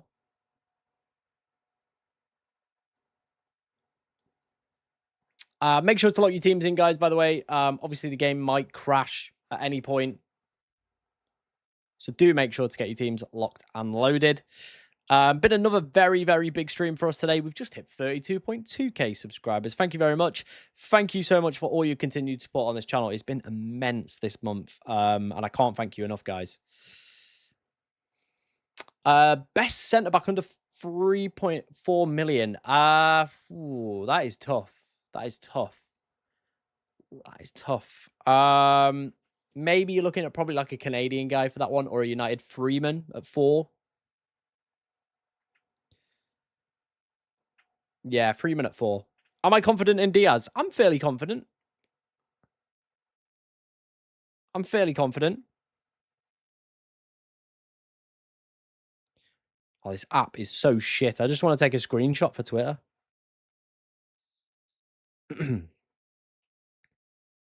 Yeah, 500 plus subs from today's stream is wild, isn't it?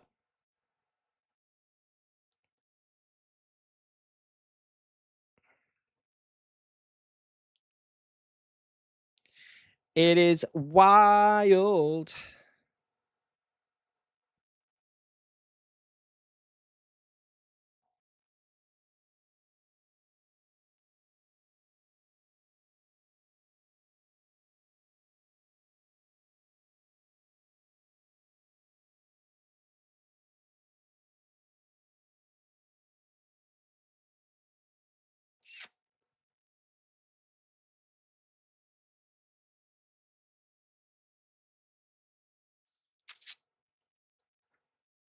Uh, duh, duh, duh, duh.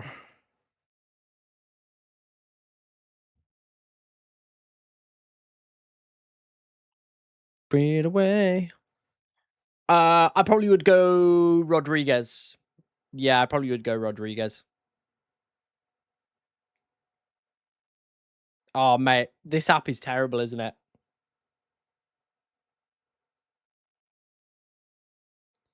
App is honking.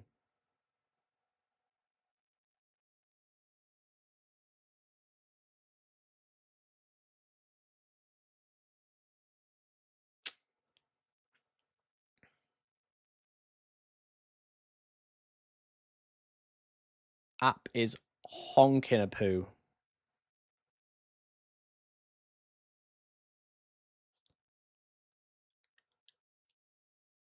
Am I locked? I'm still overthinking absolutely everything. I really am. I really am overthinking everything.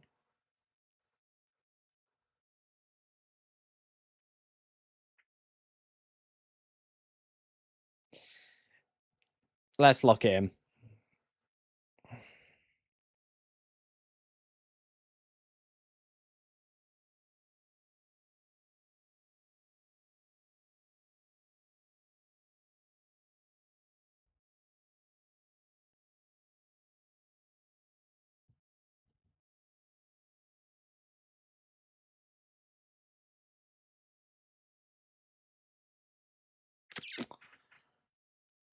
I think we're going to be locked in. I think we're going to be locked in. I think so.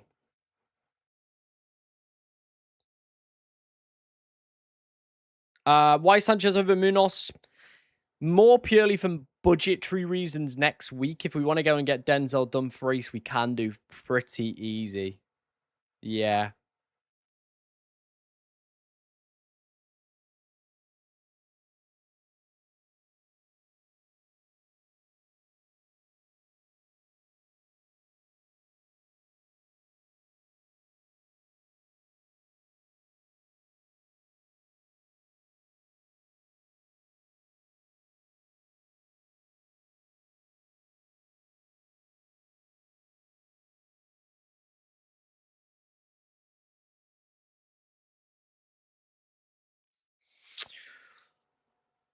Yeah, make sure you are locking your teams in, guys. Best of luck to everybody. Konza went over 5%, so that's why we moved to Nico O'Reilly.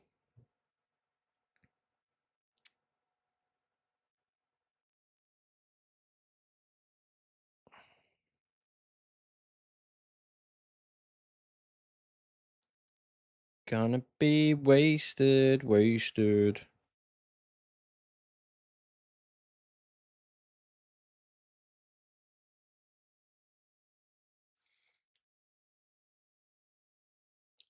Yeah, again, purely down to ownership.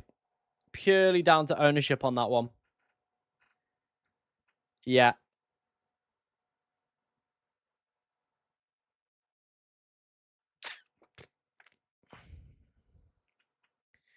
Gonna be wasted. Should I focus on the scouting bonus? I don't think it's the be all and end all, but it definitely helps. It definitely does help with some picks. Why would I change my captain? He plays first. Come on, guys. You know the rules now. You know the rules. You know the drill.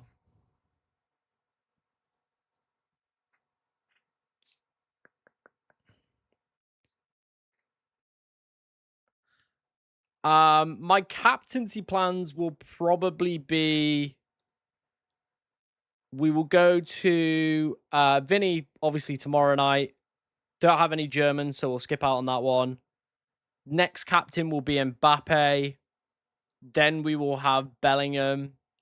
Then we will have Balogun. Then we will have Yamal. Then we will have Messi. And then finally Diaz, if we need Diaz to come up clutch. If we need him to come up clutch.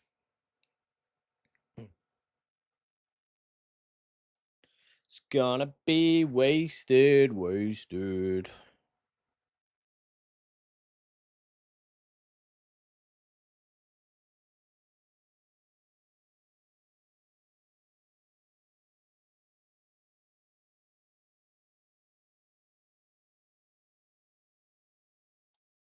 I probably would go Yamal, yeah. I probably would go Yamal over Bellingham.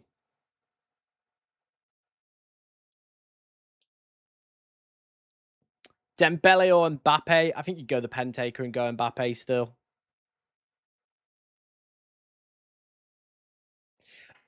Then they will face off against each other, so I wouldn't have a goalkeeper next week.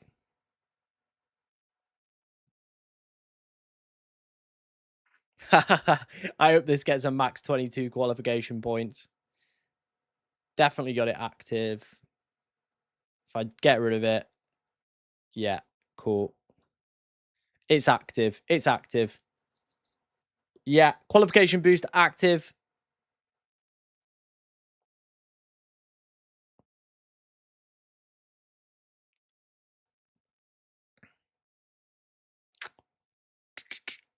Go O'Reilly. Konza's gone over 5% now, so no real point in looking at Konza. Elise is still a great option. Like, yeah. I've got non-Kane last minute. Oh, I hope it works out, man.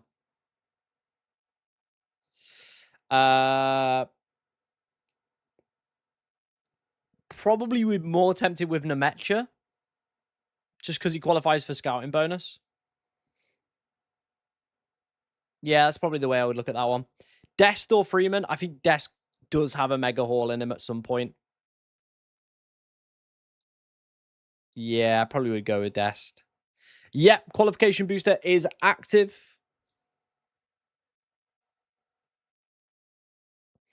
How many points? I think we'll be going quite a way, to be honest, with captaincy this week because Messi is one of the final games of the week. So I think we'll be going quite a bit. Yeah, I think end up going quite a bit. At what points do you change captaincy? I think anything above 13 early doors. Like I've got 8 captaincy switches with the best captain playing in the final game. I think it's probably going to be about 14, 15 for me not to go to Messi. Realistically, yeah. I think we're going to have 6 players play 6 captaincy options before Messi even plays. So yeah, that's the way we've gone with that one. Personally, I would go Freeman. Just Creepy works for my side. I didn't want to go double United States, so that's why we've gone with that route there. Hopefully that makes sense.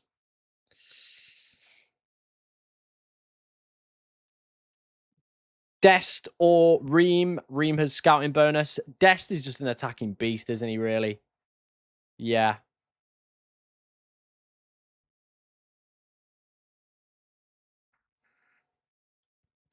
I don't mind a Yozabel. I really don't mind a Yozabel if you want to go down that route.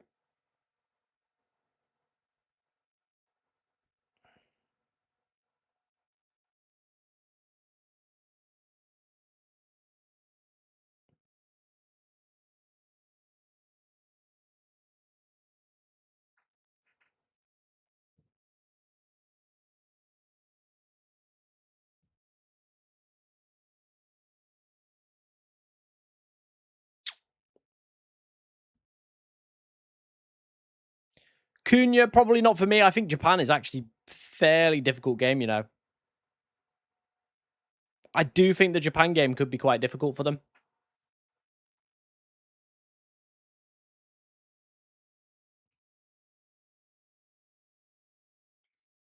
Yeah, I do think the Japan game could be quite difficult.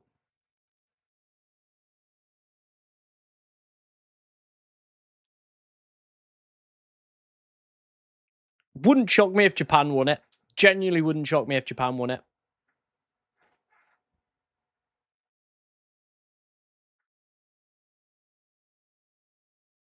Gonna be wasted, wasted.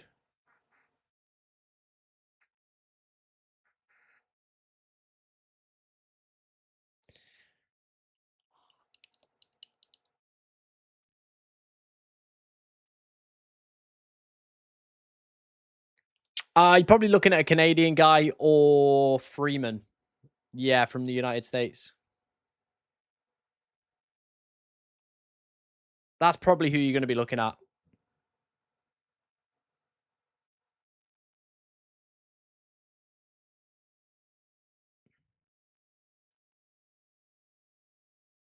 Musiala or Wirtz? Probably Wirtz. Yeah, I probably would go with Wirtz. That's probably who I would go for. Right, guys, we're going to leave it there. We're going to wrap things up. We're going to enjoy the game. That is my team heading into match day 4. Hopefully we can get a big juicy green. Hopefully Kane doesn't punish me, but we'll wait and see, I guess. Right, we're going to call it there. Make sure you come in and join in the FPL Cartel Discord. We'll be chatting to our members a little bit later on. So, yeah, there we go, guys. All right, best of luck. Love you guys lots. Thank you for an amazing day. Most viewed video. I think potentially this could be the most viewed stream we've ever had. I think we were close to hitting the record. Over 32k subscribers. I can't thank you enough. Hopefully you have great match day 4s. We will be back with some match day 5 content heading into the deadline for that one as well. But yeah, thank you very much, guys. I can't find the end stream slide, so I'm just waffling on till I do find it. But yeah, enjoy your day. Best of luck. Hopefully everyone smashes it, gets mega green arrows, get yourself in the FPL Cartel Discord group as well and come and chat to me. And love you lots, guys. See you very shortly.